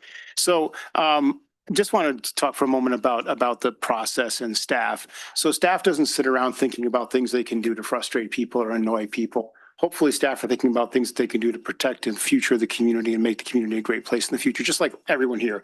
Council, the business owners, the residents, everyone wants a vibrant, successful downtown. Everyone, that is a starting point that we all should assume that everyone wants a successful downtown. Now, what policy levers you pull to make that happen are the difference, right? That's the whole thing. What policies do you do? So not making any decisions, seeing that there's this, not a proliferation, but there's been an expansion of these uses that are more service oriented, that maybe at 5 o'clock they're closed or they have dark stores during the day. Leaving that as is and for staff not to bring something forward is a decision. For council not to pass something, that is a decision. That means you're just accepting the way it is and think that that is the best way to keep or maintain a vibrant downtown. If we got here and Justin didn't bring this ordinance and Kate didn't support it and I didn't support it, 3 years from now, 5 years from now, we have a proliferation or more businesses that are more service-oriented, attorneys, financial, title companies. They're all fine businesses, but those are not the types of places when you run a Skeletons Are Alive and you have thousands of people in the street. People are not bouncing into those stores. They're not coming into there to get a coffee. They're not coming in there to get a drink. They're not walking in there to browse. They're just stores that are closed. So think about a downtown that you want in the future. But if you think about a place that we don't necessarily want, go to 6 Mile and there's lots of great offices that are single-story office buildings. And they're all those types of offices, professional services. They're all great businesses, but they don't fit in a downtown. There's no party outside. There's no concerts outside of there. There's no people walking around and thinking this is exciting. You want it in a downtown where there's this synergy. The events downtown are marketing of a downtown. What are we marketing? What do we want to bring people back to? When you get 5,000 people on the street on a Saturday, what are they going to come back to? What store are they going to walk into? They may not say, I want to go to that professional service on Monday. I'm going to call them right away. I can't wait to get in there for realtor, title, attorney. Maybe they do, but that's not really what they're doing down there. They're there for excitement and vibrance. So think about a downtown as the downtown we want 3 or 5 years from now. And if you don't make a decision, it is a decision. And that's why I think Justin did the right thing by bringing it with support of the DDA. I also think the process went well. There could be different ways. When council gets an ordinance, it can be constrained by changes, and then you can say, well, they've made changes to my ordinance, and now council does not have the freedom of action. You had different recommendations, one from the DDA, which was a clean ordinance, one from the planning commission, which had changes. Those are both presented to council. Council can weigh those options. You're all very experienced at this. You can weigh those options and make decisions about what ordinance you want to do. And certainly at the next reading, whenever that may be, you are certainly within your power to not pass anything, to make changes to all of those levers you're pulling of public policy of what you think is the right mix after hearing from people. So I think the process has been intensive. It's taken Justin a lot of effort. It's taken Kate a lot of effort. And I think they're doing it for the right reason, which is they want a successful, vibrant downtown. So I just wanted to point that out. I think that, the process has been intensive, and I know there's a lot of strong emotion, but I think that overall, it's the decision that everyone should struggle with and make the right decision for your community, our community for the future, because 3 or 5 years from now, no decision, some decision, big decision, they're all going to impact the future of your downtown. And to the point about economics of your building, again, no decision, if there is a proliferation of these businesses, it could harm everyone's economics of their building. People come here to rent these spaces for professional services because you have this Class A address. And if the vibrancy is much less, they're not going to come rent for Class A address when it isn't a Class A address. So you want to keep it that Class A address, and that's the excitement that you want. So too many of these is a tipping point that then pushes us to not a cool downtown. And none of us want that. We have a great downtown. That was all. Thank you, Brian. That's good. So from my standpoint here, we'll take a roll call vote. But before we do, I want you to think about it. This opportunity was in front of this council in the 80s, in the 90s. The things that you see happening in town, they talked about a river walk twice for council. It didn't go forward. We're doing that right now because a lot of you are all involved. Look at the farmer's market. They talked about a permanent place for a farmer's market. A big group is working on that today because we took a risk and we're taking a chance and we're winning as a team going forward because each and every one of you, as I look out there, you're on different activities. The Downs. The Downs has been talked about for generations. My grandparents talked about the Downs. My parents talked about it's going to be this little Victorian village. It is so much better than anybody thought, in my opinion, daylighting the river and 2.5 miles of, walkways in the whole bit. We've talked about all these different things. Ford Field, we're spending $5.4 million of grant money that it used to be our football field till 1962. It was original Ford Field. It's time to spruce it up. We've talked about that. Yes, we had a community build about 35 years ago. We're progressing. We're all involved with these different things. We have talked about this for 2 generations. Should we do something to be vibrantly downtown? We are looking to look at more information. That is all we're voting on tonight.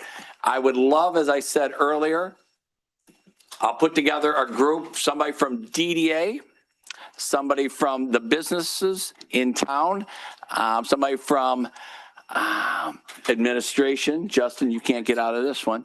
And probably planning commission, but it could be Krenz because he spent years on that. I can only do a twofer for council people because 3 is a majority. So it might be John, it might be somebody else. I will look at that. I would say for the next few weeks, normally we have a first reading, 2 weeks later we have a second reading. That's not going to happen on this. We're going to gather all the information. In my opinion, I'm going to do a roll call vote here in a bit. And if we have 3 votes, we will go forward, get all the information we heard tonight. We will modify that. We'll communicate. And each one of those people on that group will communicate. I'm very disappointed that I hear businesses didn't know about this, whether it's one way or another. I don't know where it was. I got it, and we have to communicate more. ourselves, with the business people and our different citizens out there. But I'm fully supportive to go forward. So you know where I'm going to vote, or whether you need to or not.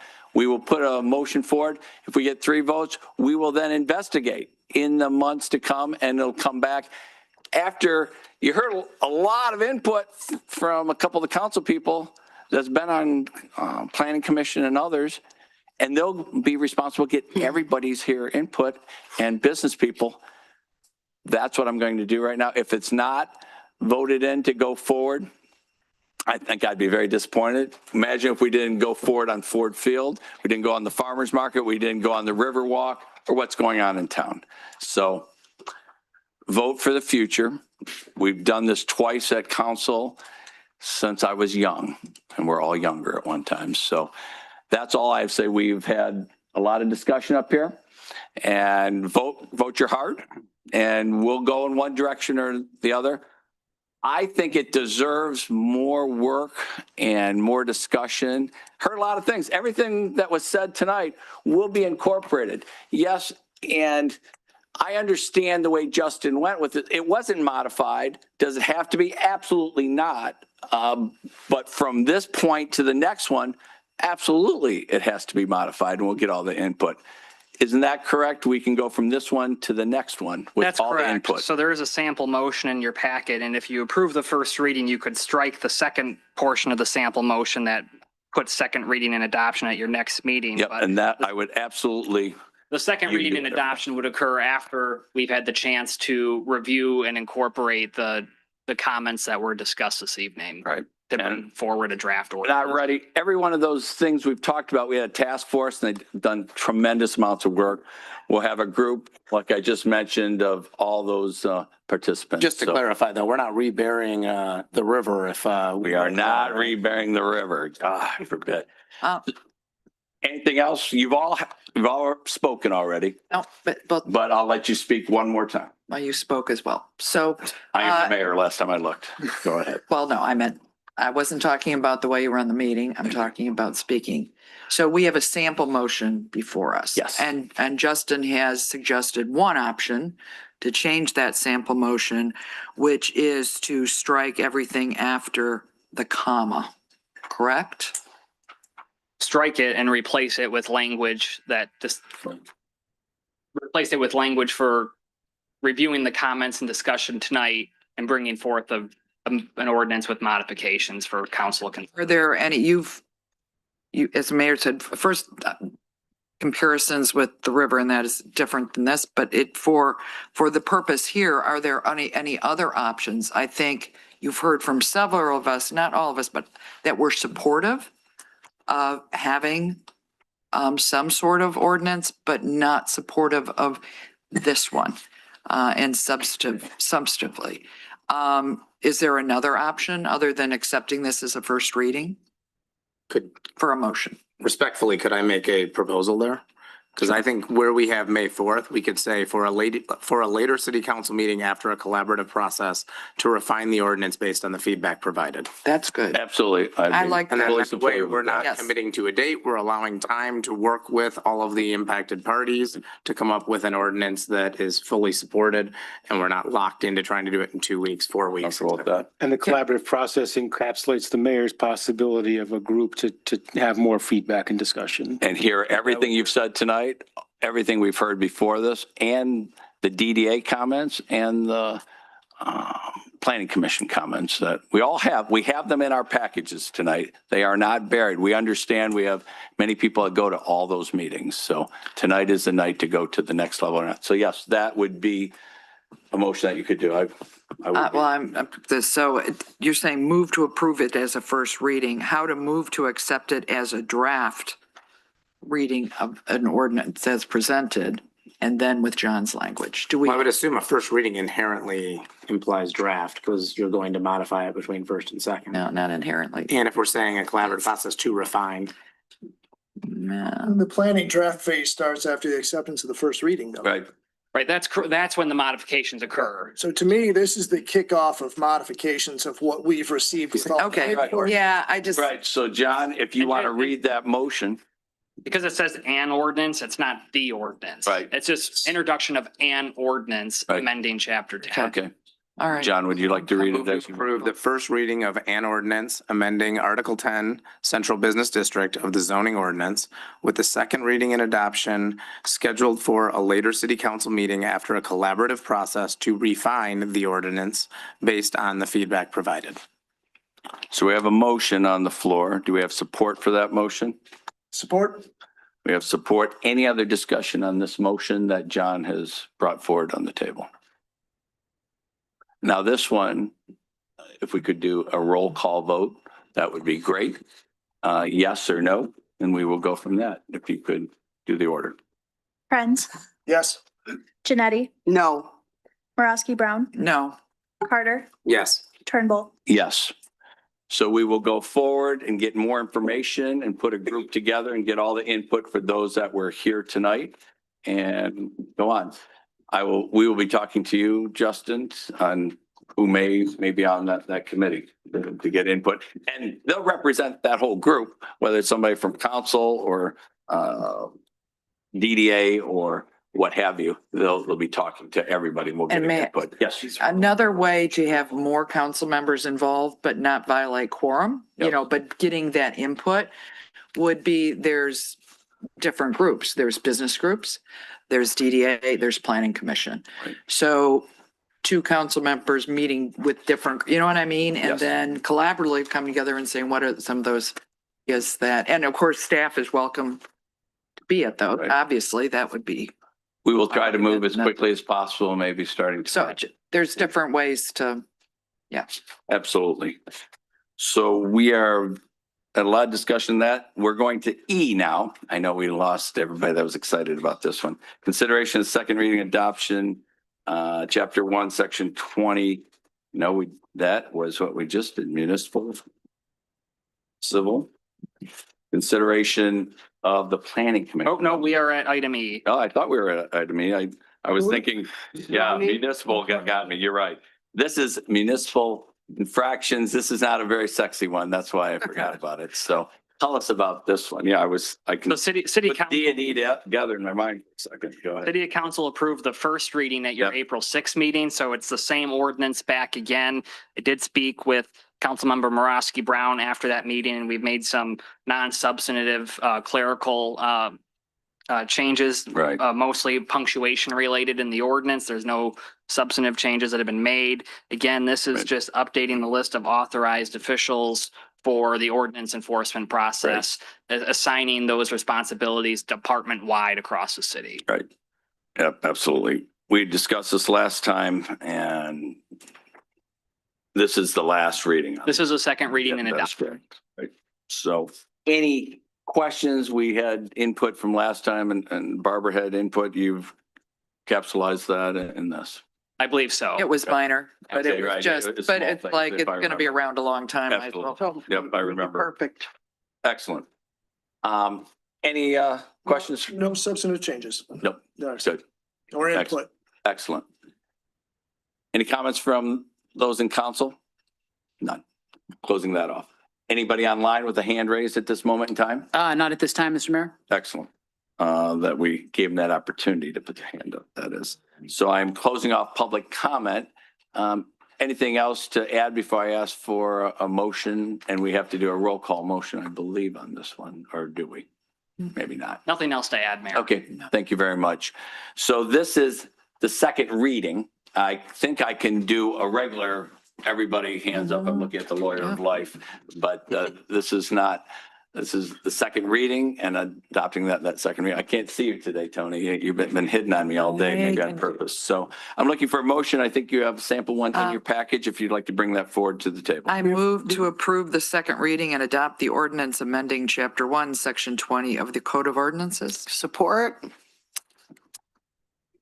Yeah, we did on both. Yes, we did. I'm sorry. I did them both No, here and online. I'm sorry. I wanted to make. I was reading something in the. Yeah, everybody wanted to make sure we did public comment. I opened it up both here and online. Just make sure. Absolutely. So we have a motion properly support. Any other discussion on this motion? Sorry, man, Great. go ahead. I think we do this. All in favor, say aye. Aye. Aye. All opposed? Great. Go forward on that one. You have it. So we do have one more, and this is Consideration of the first reading and introduction of the amendment to Chapter 58, Article 2, Section 31 of the Code of Ordinances Planning Commission composition. Tell us about that. You have a lot of stuff going on.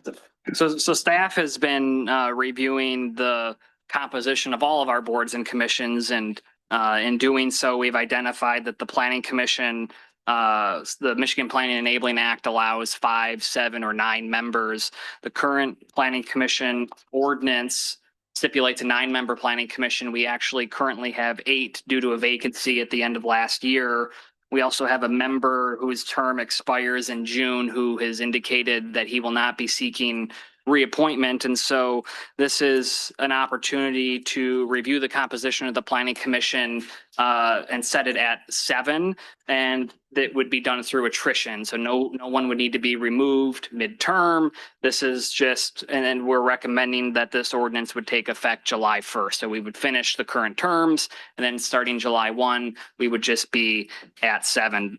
And looking across the state of Michigan and focusing on Southeast Michigan, 68% of communities in the SEMCOG region, so Oakland, Wayne, Washtenaw, Livingston, Monroe, St. Clair, and Macomb counties, that is the number. There's 154 planning commissions that have anywhere. I say the number, they have 7. Right. Between 5 and 7. Okay. There's some that have 5. Okay. 154. And so really we looked at all the communities, cities, villages, and townships. And when you look at some of our neighbors, and the list is in the packet, Northville Township, City of Livonia, City of Novi, City of South Lyon, our neighbors have 7-member planning commissions. And there's no prescribed standard for the size of community, whether you're X, square miles or X in population. There is no standard or prescribed planning principle, but staff, it's my opinion that a 9-member planning commission is suited for communities like 100,000 or more. This community really could have a 5-member planning commission under the state statute. We have a 5-member city council representing all of our residents. So it's our position that a 7-member planning commission would serve the city well. I actually think it would be better for the planning commission in terms of staying focused on what its responsibilities are, not only statutorily, but city council sets strategic priorities for a 2-year period. And some of those responsibilities or tasks fall to various boards or commissions. And I think with a 7-member planning commission, we can be more responsive to those tasks. So again, it's not about that the planning commission's doing a bad job. They're doing a great job. I just think that the planning commission would be, again, well served. They would be serving the community well with 7. Again, having more members doesn't mean there's more representation. Representation is having variety of professional backgrounds, ages, experience, living in different parts of the city. Are you in Oakland County? Are you in Wayne County? Do you live an apartment? Do you live in a detached home? Do you live in an attached home? So that is how you get representation on a planning commission. And again, I do think that this is a very reasonable thing. We're not recommending 5, which the city could have a 5-member planning commission, but I think 7's appropriate for Northville. Right. So that's the recommendation. And you have an awful lot of data here. I reached out to the 18 communities in Conference of Western Wayne and some of the Oakland County boys. I mean, you have 125, 130. I didn't reach all those. I talked in some detail to Livonia and Novi, who are towns next to us, and the 7 has worked out very well. They're big, they're 100,000 folks. South Lyon is more our size. Plymouth, who we just had a fire department meeting, I'm the chair of the fire department, whether I want to be or not, with Plymouth. They have 9, and it's an opportunity sometime for them, but it really runs the gamut. It does. You could look at Royal Oak. They have, it's just, you could go all over SEMCOG and find comparable communities or communities that are bigger, smaller. Right. And I know you brought this up about a year ago. I just didn't think we were quite ready at that time. And now, with kind of a transition with some people on that, nobody's going to be off of it. So I appreciate you waiting a year. You were kind of excited back then. It wasn't quite the timing because you're going through every ordinance. You're going through every committee. We appreciate that. You're doing a fabulous job. This is I think the time to look at this, and because of a lot of the timing, this is my opinion only. So I thank you for all the work. I again looked at all the towns. I didn't talk to every one of those, but I've talked to a lot of those municipal leaders. But, Sorry. yep, go right ahead. To our planning commission, Yep. how did they feel? So you've been at the meetings. I've talked to two of them today. Tell me your opinions on it. I think that, And we I have brought one. this up a year ago when it was discussed. And then I've had some conversations with individual members that I'm not going to go into. And there's, you Of know, course not. Yeah, But and just we don't want to put anybody, as a out there. whole, are they dead against it? Are they? no, and I they'd think be that okay. out of respect to the planning commission, it's not their function to determine how many members they have. So really all of the boards and commissions and task forces all report up to council. And so, regardless of the members that are currently on at the time, it's really as a body, irrespective of the people that are currently assigned to serve on that body, what council thinks is an appropriate number. But again, I mean, I noted in my staff report, we have a member of the planning commission ready to resign to help get to a 7-member planning commission. And that person wouldn't have to do it because we're already going to get there through a vacancy and somebody not seeking reappointment. So the person that is willing to volunteer to resign wouldn't have to. Okay, so we have one person we have only 8 right now. Correct. A year ago, someone left and we never replaced them. Someone left at the end of December, so we've had a vacancy for about 4 months. Okay, And somebody else will be leaving shortly. Is it because it's hard to get someone to join planning? No, not at all. Okay. I don't think, The person we that have- left is actually moving out of the city, so they wouldn't be eligible to serve. Understood. planning Okay, commission. got it. Sorry, I'm just kind of. I understand the argument of the role of council in decisions along these lines, but I do think it's important to know where planning stands on it, because the reality is they're the individuals who are doing the work today.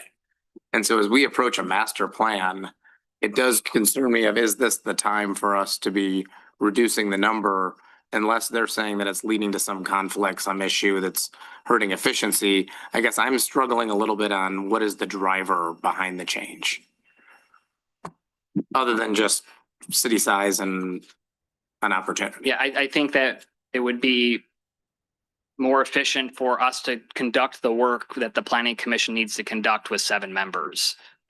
Could we work with an 11-member planning commission if there was such?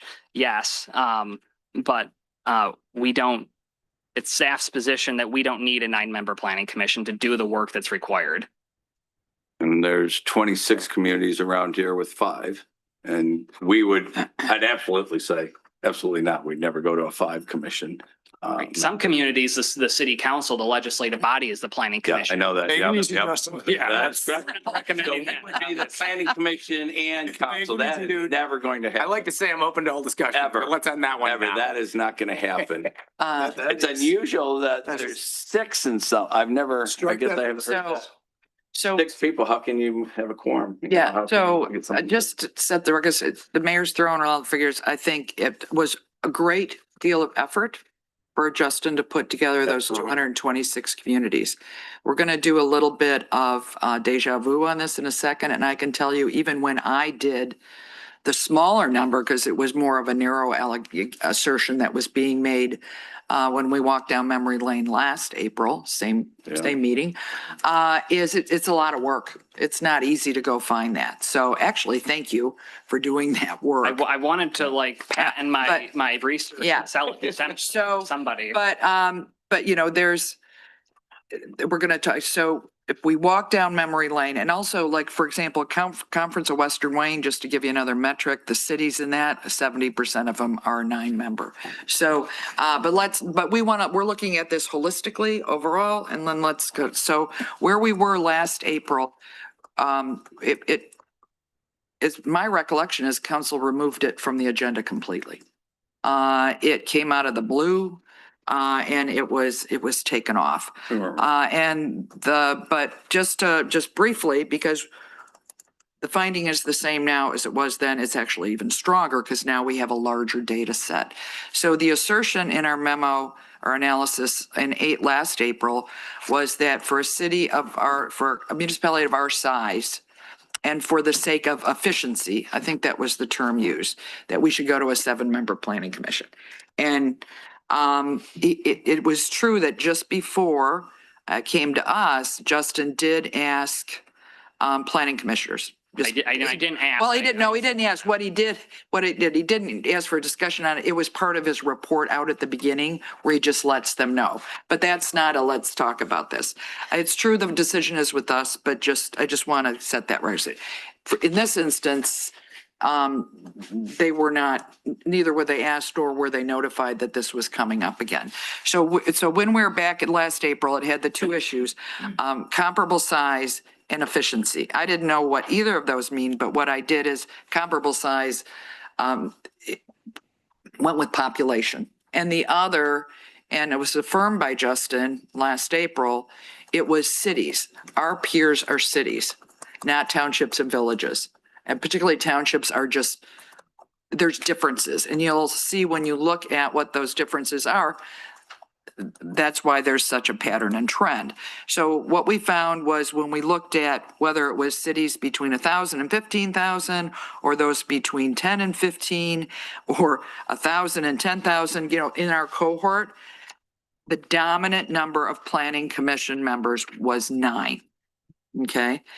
That's where we were then with a small cohort because it was only 45 right back then because it was defined by size. Now, this comes back to us and size is taken off. So on that one measure, I'll go into what our findings are now. But the other, we're not seeing, although Justin alluded to it, the efficiency issue. So I didn't know what efficiency meant, but efficiency to me is a time discussion. So I went to planning commissions that had been held in the last 12 months and found that, in fact, the number of planning members present, whether it was 7, 8, or 9, was inversely proportional to the length of the meeting, which you'd think makes no sense. Meaning the more members that were there, the meeting was not as long. Well, because it isn't like, well, that's counterintuitive. No, it's because the length of a meeting, just like our own, is based on what the content of that meeting is, right? What are the issues being brought before them? So that efficiency, except for what it is not in our memo. But when we now have 226 municipalities, and remember, our peers are cities, not township and villages. So I took Justin's data, put it in a data set, and my findings were before you that I left on the table. Okay. The majority, 60%, that's the majority, of the 90 city planning commissions have 9 members. So most cities, and we already know that ones that are more in our size are already 9 members. But even if you look at it overall, it's still 9 members. The majority, 73%, which is really high, of the 113 townships, there, by the way, that's an error. There's 7 members. See my little thing that I handed out? There's 7. So if you go to the chart below, 73%, 3/4 of the townships have 7-member planning commissions. Okay. Now, as a city, that means Northville's 9-member commission is aligned with the dominant regional practice, using Justin's word, for cities in Southeast Michigan.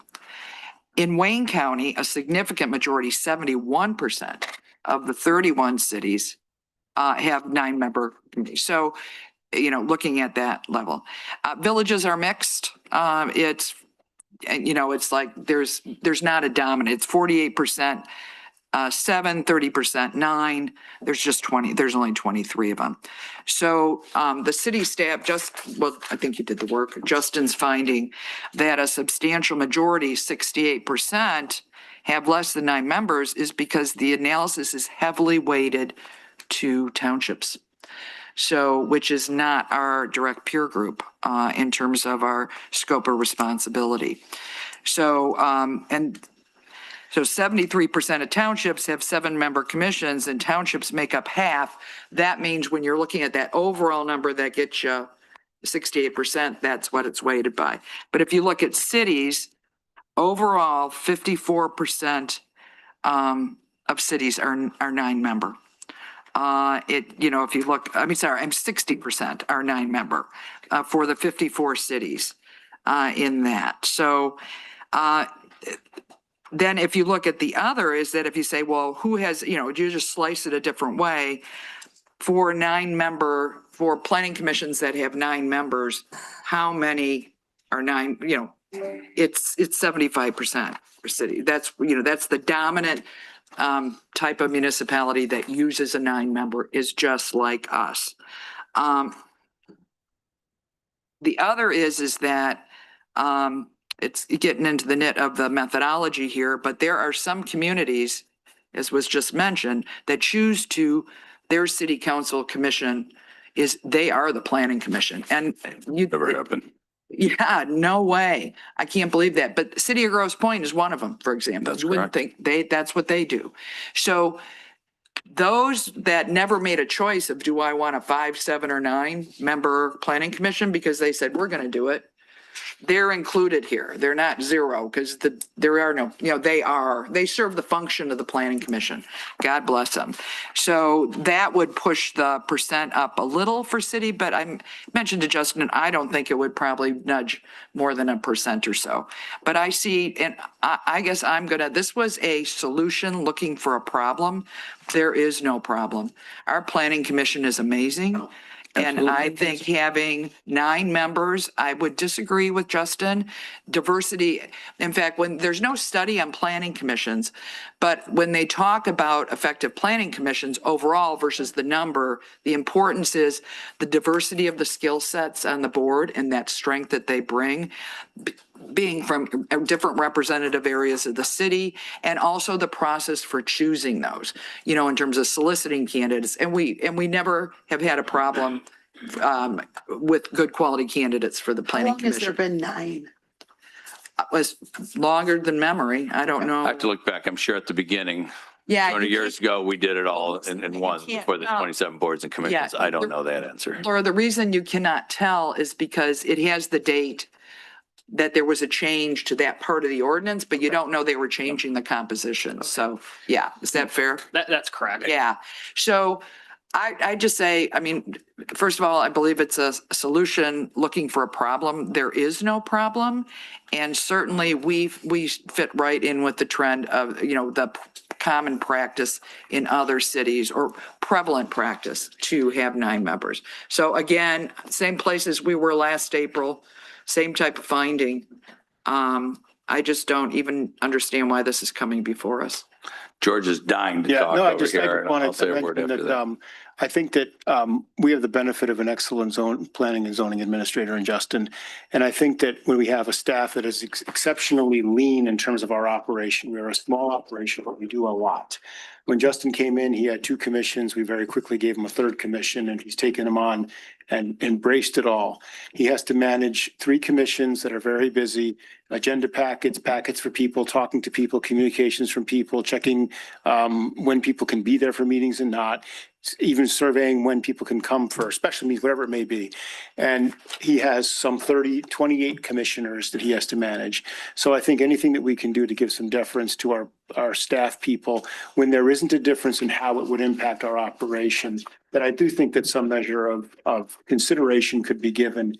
If he says that the burden of going from 9 to 7, if it makes his job easier in terms of the administration of that. And again, he staffs 3 commissions, which is a tremendous effort from this gentleman. And so I think that that's where it's coming from. To say that it's coming from a place of no concern, I think is not necessarily, when it's a week when he has 3 meetings, he's a busy man and he works a lot of hours. So I just think that we should give that consideration and not just say, hey, this is coming for nothing.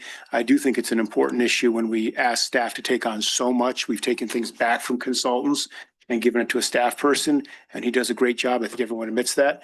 And it's a busy job, and we want to try to keep it doable. And having fewer people to communicate with, fewer people to corral, I think that just makes it a little bit easier. So that's all I would say about And on that, let me just go from there. We weren't ready a year ago. I know you came, you brought that up. You're very excited with Jordan stuff. We weren't ready. I wanted to keep the team together for the downs. There was really no changes to the whole downs. Since 2019, it modified a little bit, but we kept the dream team together there. Now we have people that are stepping off because they want to, and we had somebody that they're moving, so they just left. We left it open for the last couple months because you kept talking about this. This could be the right time, and we'll see here in a second. I ran a data company, 1,000 scientists. I make numbers sound really good back and forth. If you look locally, our geography, everybody that touches us has 7. I'm not saying that's good or bad, but that's a fact. Novi, big community. Livonia, big community, 100,000 people. Not saying it's good or bad. South Lyon, smaller community touch. They're cities. They are cities. We have a township touching us. They have 7 also. They're a township. But so we'll have to see where we want to go, but that doesn't hold water to me. I've talked to the municipal leaders in those areas. The 7 has worked very good because you got me going on this about a year ago. I wanted to see, is it good or bad? Yes. 9 has worked. We had a dream team of 9 people, and we have done more work in the last 5 years than they'll probably ever do the rest of their life. It was tremendous. And we have a planning commissioner in the back, Steve Kirk, has been the chair, and he has seen a lot of action in the past 5-6 years. We only have 1 more major action going on, maybe 2 in our life, but I don't know if we're going to live that long. But it is a time to consider it. I appreciate you pushing us and bringing us to that next step. And I know I didn't consider as much his time, but you kept telling me about it too. I got it. Everybody has a piece of your time. Appreciate all your valuable time. I know sleep's overrated. I call you in here at 7, 8 o'clock at night. You're still there doing it. So no, the 3 major cities that touch us have 7, a lot bigger. They're 100,000 people cities. They do a lot of work out there. So we got to look at that. And we'll go either way here. I'm going to ask for a roll call vote on this too.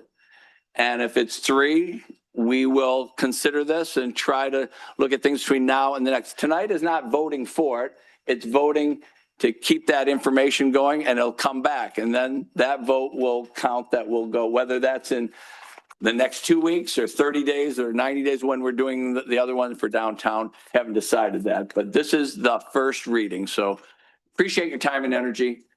That is more than what you hear from me, but I got it. Any other comments? And you're an old planning commissioner. Yeah, Mayor, thank you. So in my view, and I'm biased, I think Planning Commission is the most critical board in the entire city, maybe even more than council in some real way, especially over the last several years. Because it is the singular bridge between community vision and legal implications in development, and often involves extraordinarily complex matters. It involves land use, zoning, master planning, things that ultimately become very legal and probably are the ripple in the pond that we respond to. So it's absolutely foundational and critical work. And as I'm looking at this, Mayor, I'll be honest, I'm struggling a bit here. But one argument in favor of maintaining the size of this is planning requires or functions best when you have multiple different functions on that board. For example, if you do have developers, even a couple developers, engineers, architects, visionaries, landscape people, business owner, when you have that context or that texture of people, that's when it really works well. So I'm trying to get myself the permission structure to say you can get that done with 7 versus 9.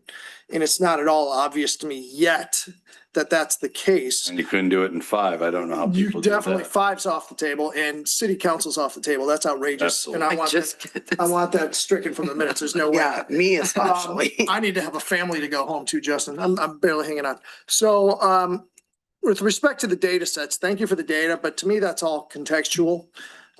It's not a reason to move one way or another. Just because everybody else goes over here doesn't mean I do.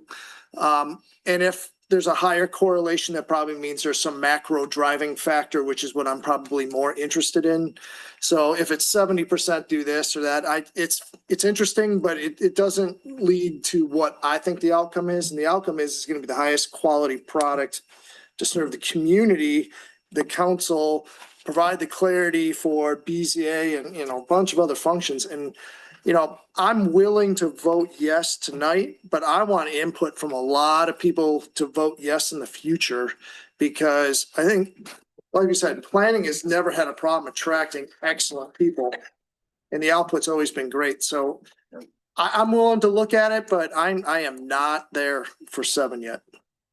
So I can support a reading tonight, but I got work to do to get there. And Justin, you did mention at one time you were bringing 2 to us. You did the research. You didn't have to bring BZA to us. 7 was the right number. No, you looked at 7 to 5. You can't, that was We part did of that, look at that. 2 for a year ago. We did look at that because the Because- Board of Zoning Appeals can have 5 members. We've had issues with having quorum at BZA. Right. Councilmember Krenz volunteered to step up to serve as Thank you. I'm told. Yeah, but I know he was. to step I up as appreciate an that. alternate for a number of months. Right. So I think at that time, we were looking at going to a 5-member Board of Zoning Appeals. Council's recently appointed some alternates, so that's worked helping us get Good. full quorum at the meeting. Glad. So I think we can leave that be Excellent. for now. Excellent. And the No reason. context on that, planning, never a shortage of candidates applying for expiring positions. BZA has been a challenge. People, for alternates or the other, it's never been one where,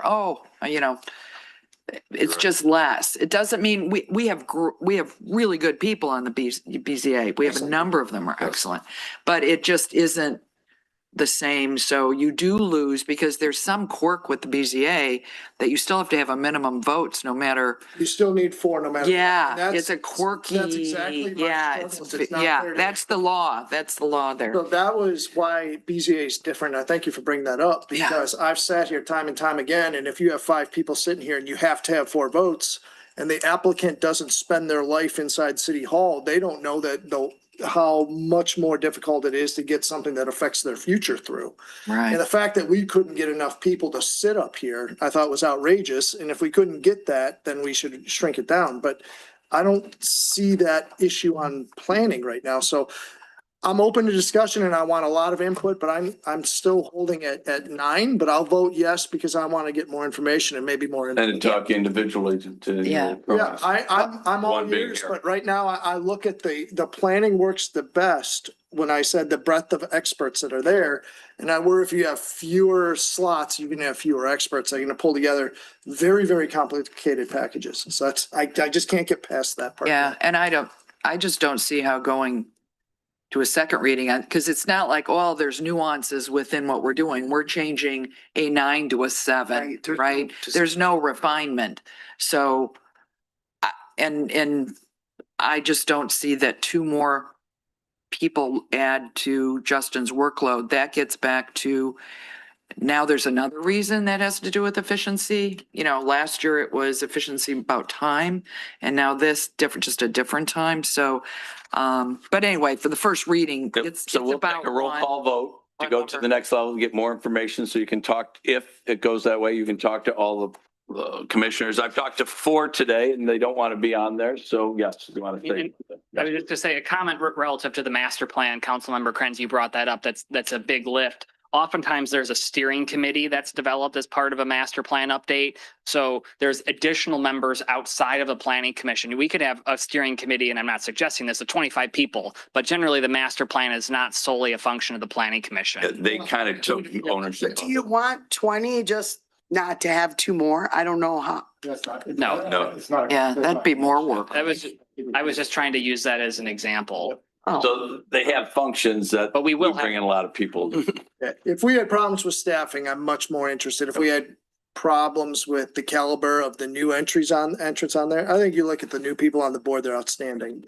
And I haven't seen any degradation of candidates in that time. And what's most important, even with incremental more work from you, is that's the foundation of everything that comes after it. And if we don't get that right, then it generates a ton more work later if things don't go well with respect to ordinances and everything else. So it's like, I want to get it right up front. You may have a chance to talk to those people, you may not. So you have a sample. Public comment. Public, please. You didn't stay here all this night for fun. Come on up, Steve. Sorry about that. Thank you. These I almost, oh, wow.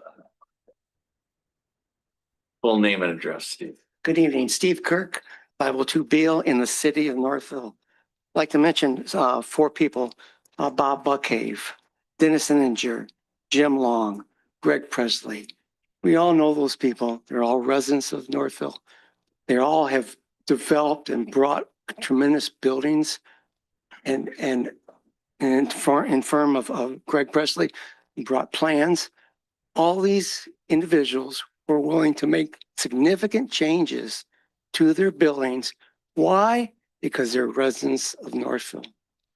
They have a obligation because of the love of where they live. As a member of the Plan Commission, these are a few individuals. Majority of the individuals who come to the Plan Commission are not residents of the city. And it takes a good group of planners to try and get developers and builders to build something that represents Northville and is good for our community. Commissioner Grintz, it was 93 when we had 9 commissioners. How far back, I'm not sure, but I know as of 93, we've had 9. 1 year old. One of the things that I remember sitting in this meeting was a lady got up and says, I can't believe how many things this city does for the community. And I says, it's because of volunteers. Absolutely. Planning Commission is a volunteer. And I know you guys make lots of money. You're a volunteer also. So yes, we need more input. We need individuals with different occupations to be able to bring a good resource and a good development of the Planning Commission. There was. Thank you. Thank you. Thanks, Steve.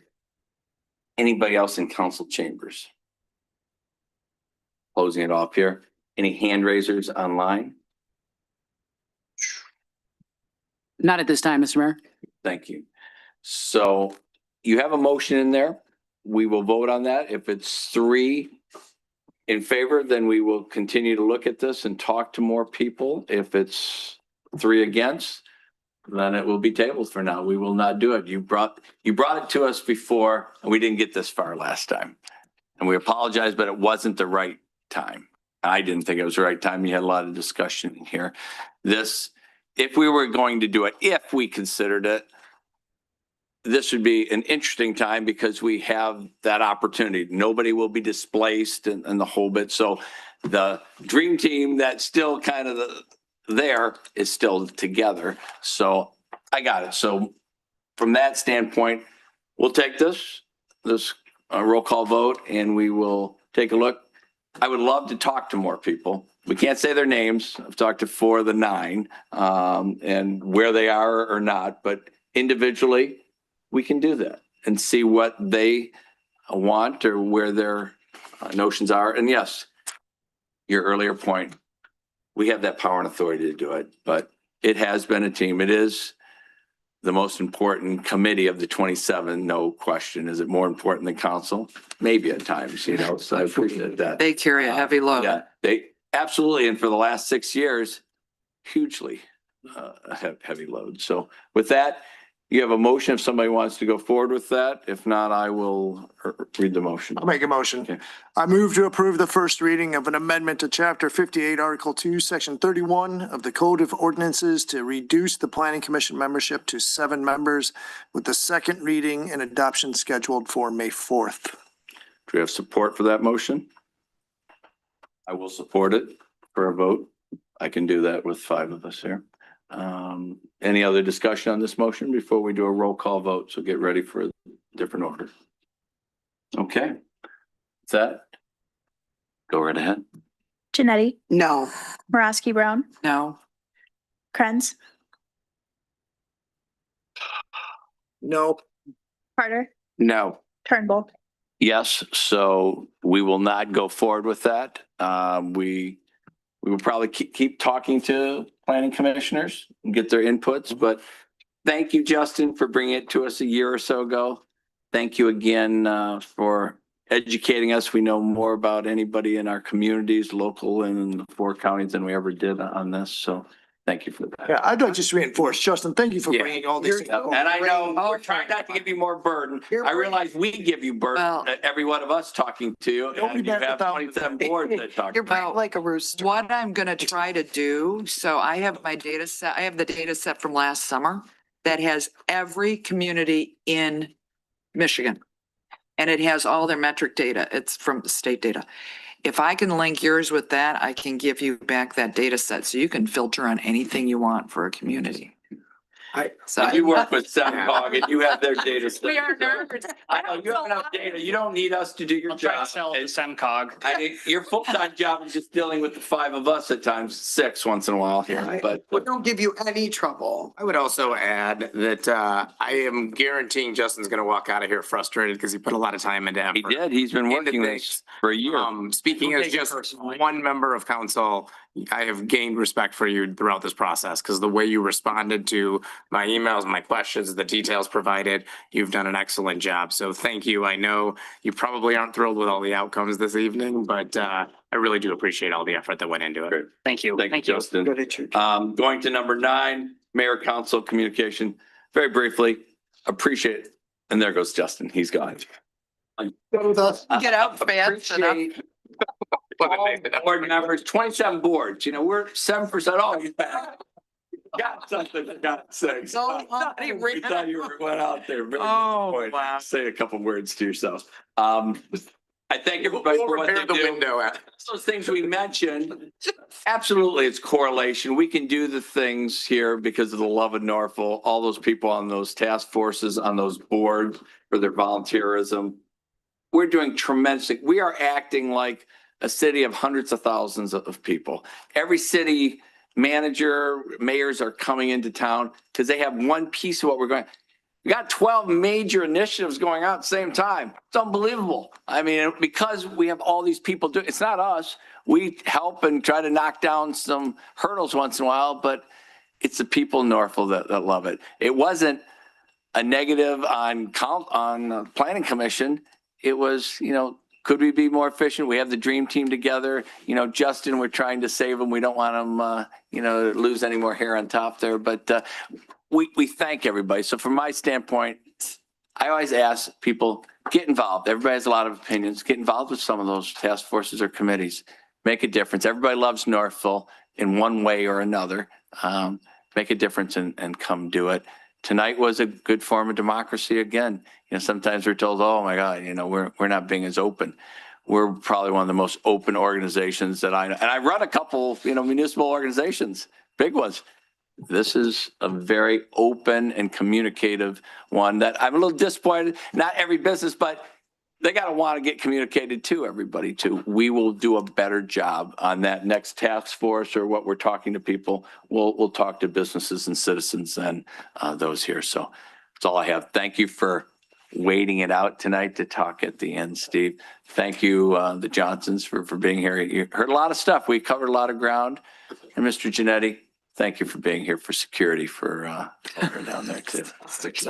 I think so. That's all I have. Anything else to add from council members? Mayor, just briefly, I want to welcome Carrie Ann Sondriel who leads Northville Youth Network now after 9 years with the excellent leadership of Amy Prevo, who's moved on to the west side of the state. Carrie Ann is very, very, very highly regarded and will be a blessing to this city. And then Justin, again, thank you. Tonight was a tough night for everybody who doesn't interact with him. That was hundreds of hours of work he presented tonight.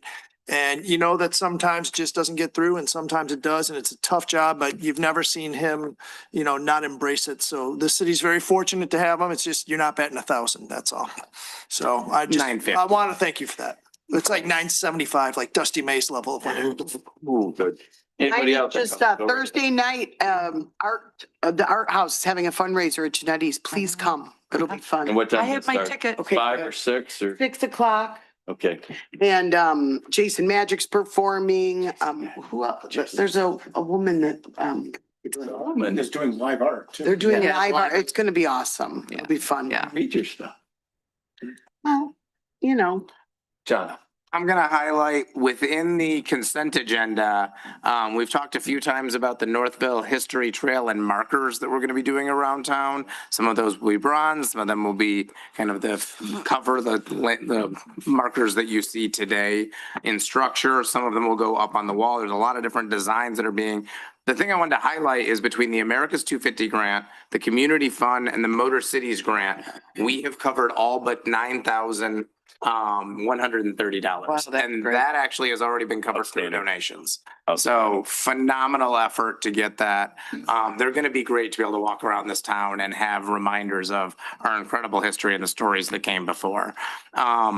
Along those lines, the bicentennial team will also be presenting to business and community leaders tomorrow night at the Northville Community Center at 7 p.m. Welcome everyone to come join that. And then I just want to highlight on the consent agenda, we sometimes skip over, but we approved the Memorial Day Parade, the Orange Jewelers Block Party, and the Concourse d'Elegance. Right.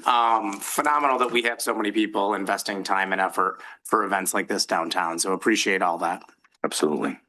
Barbara, anything? Yeah, and I'm just gonna say publicly, which I spoke to Justin about earlier on a conversation, is that we, in terms of the analysis he put forward on 2 items tonight, I very much disagreed, but I have tremendous respect for him. So, people disagree, but that my respect for Justin is not diminished at all because of that. And also my message for Kate, who is not here anymore, but also for Justin. I was a no vote today on this, the street level uses for the DDA. I still, I have not wavered in my support for moving forward on something. I just was very uncomfortable with what was in there, substantive issues within there. But I want to be fully supportive and help work through those refinements that we do, and because I do support it. So, thank you. Good. Thank you. I think we got it all. I'm looking for a motion for adjournment. Do we have that? So moved. Okay, do we have a second? Support. Any discussion? There is none. All in favor, say aye. Aye. All opposed, say nay. It's like, they can't pay our.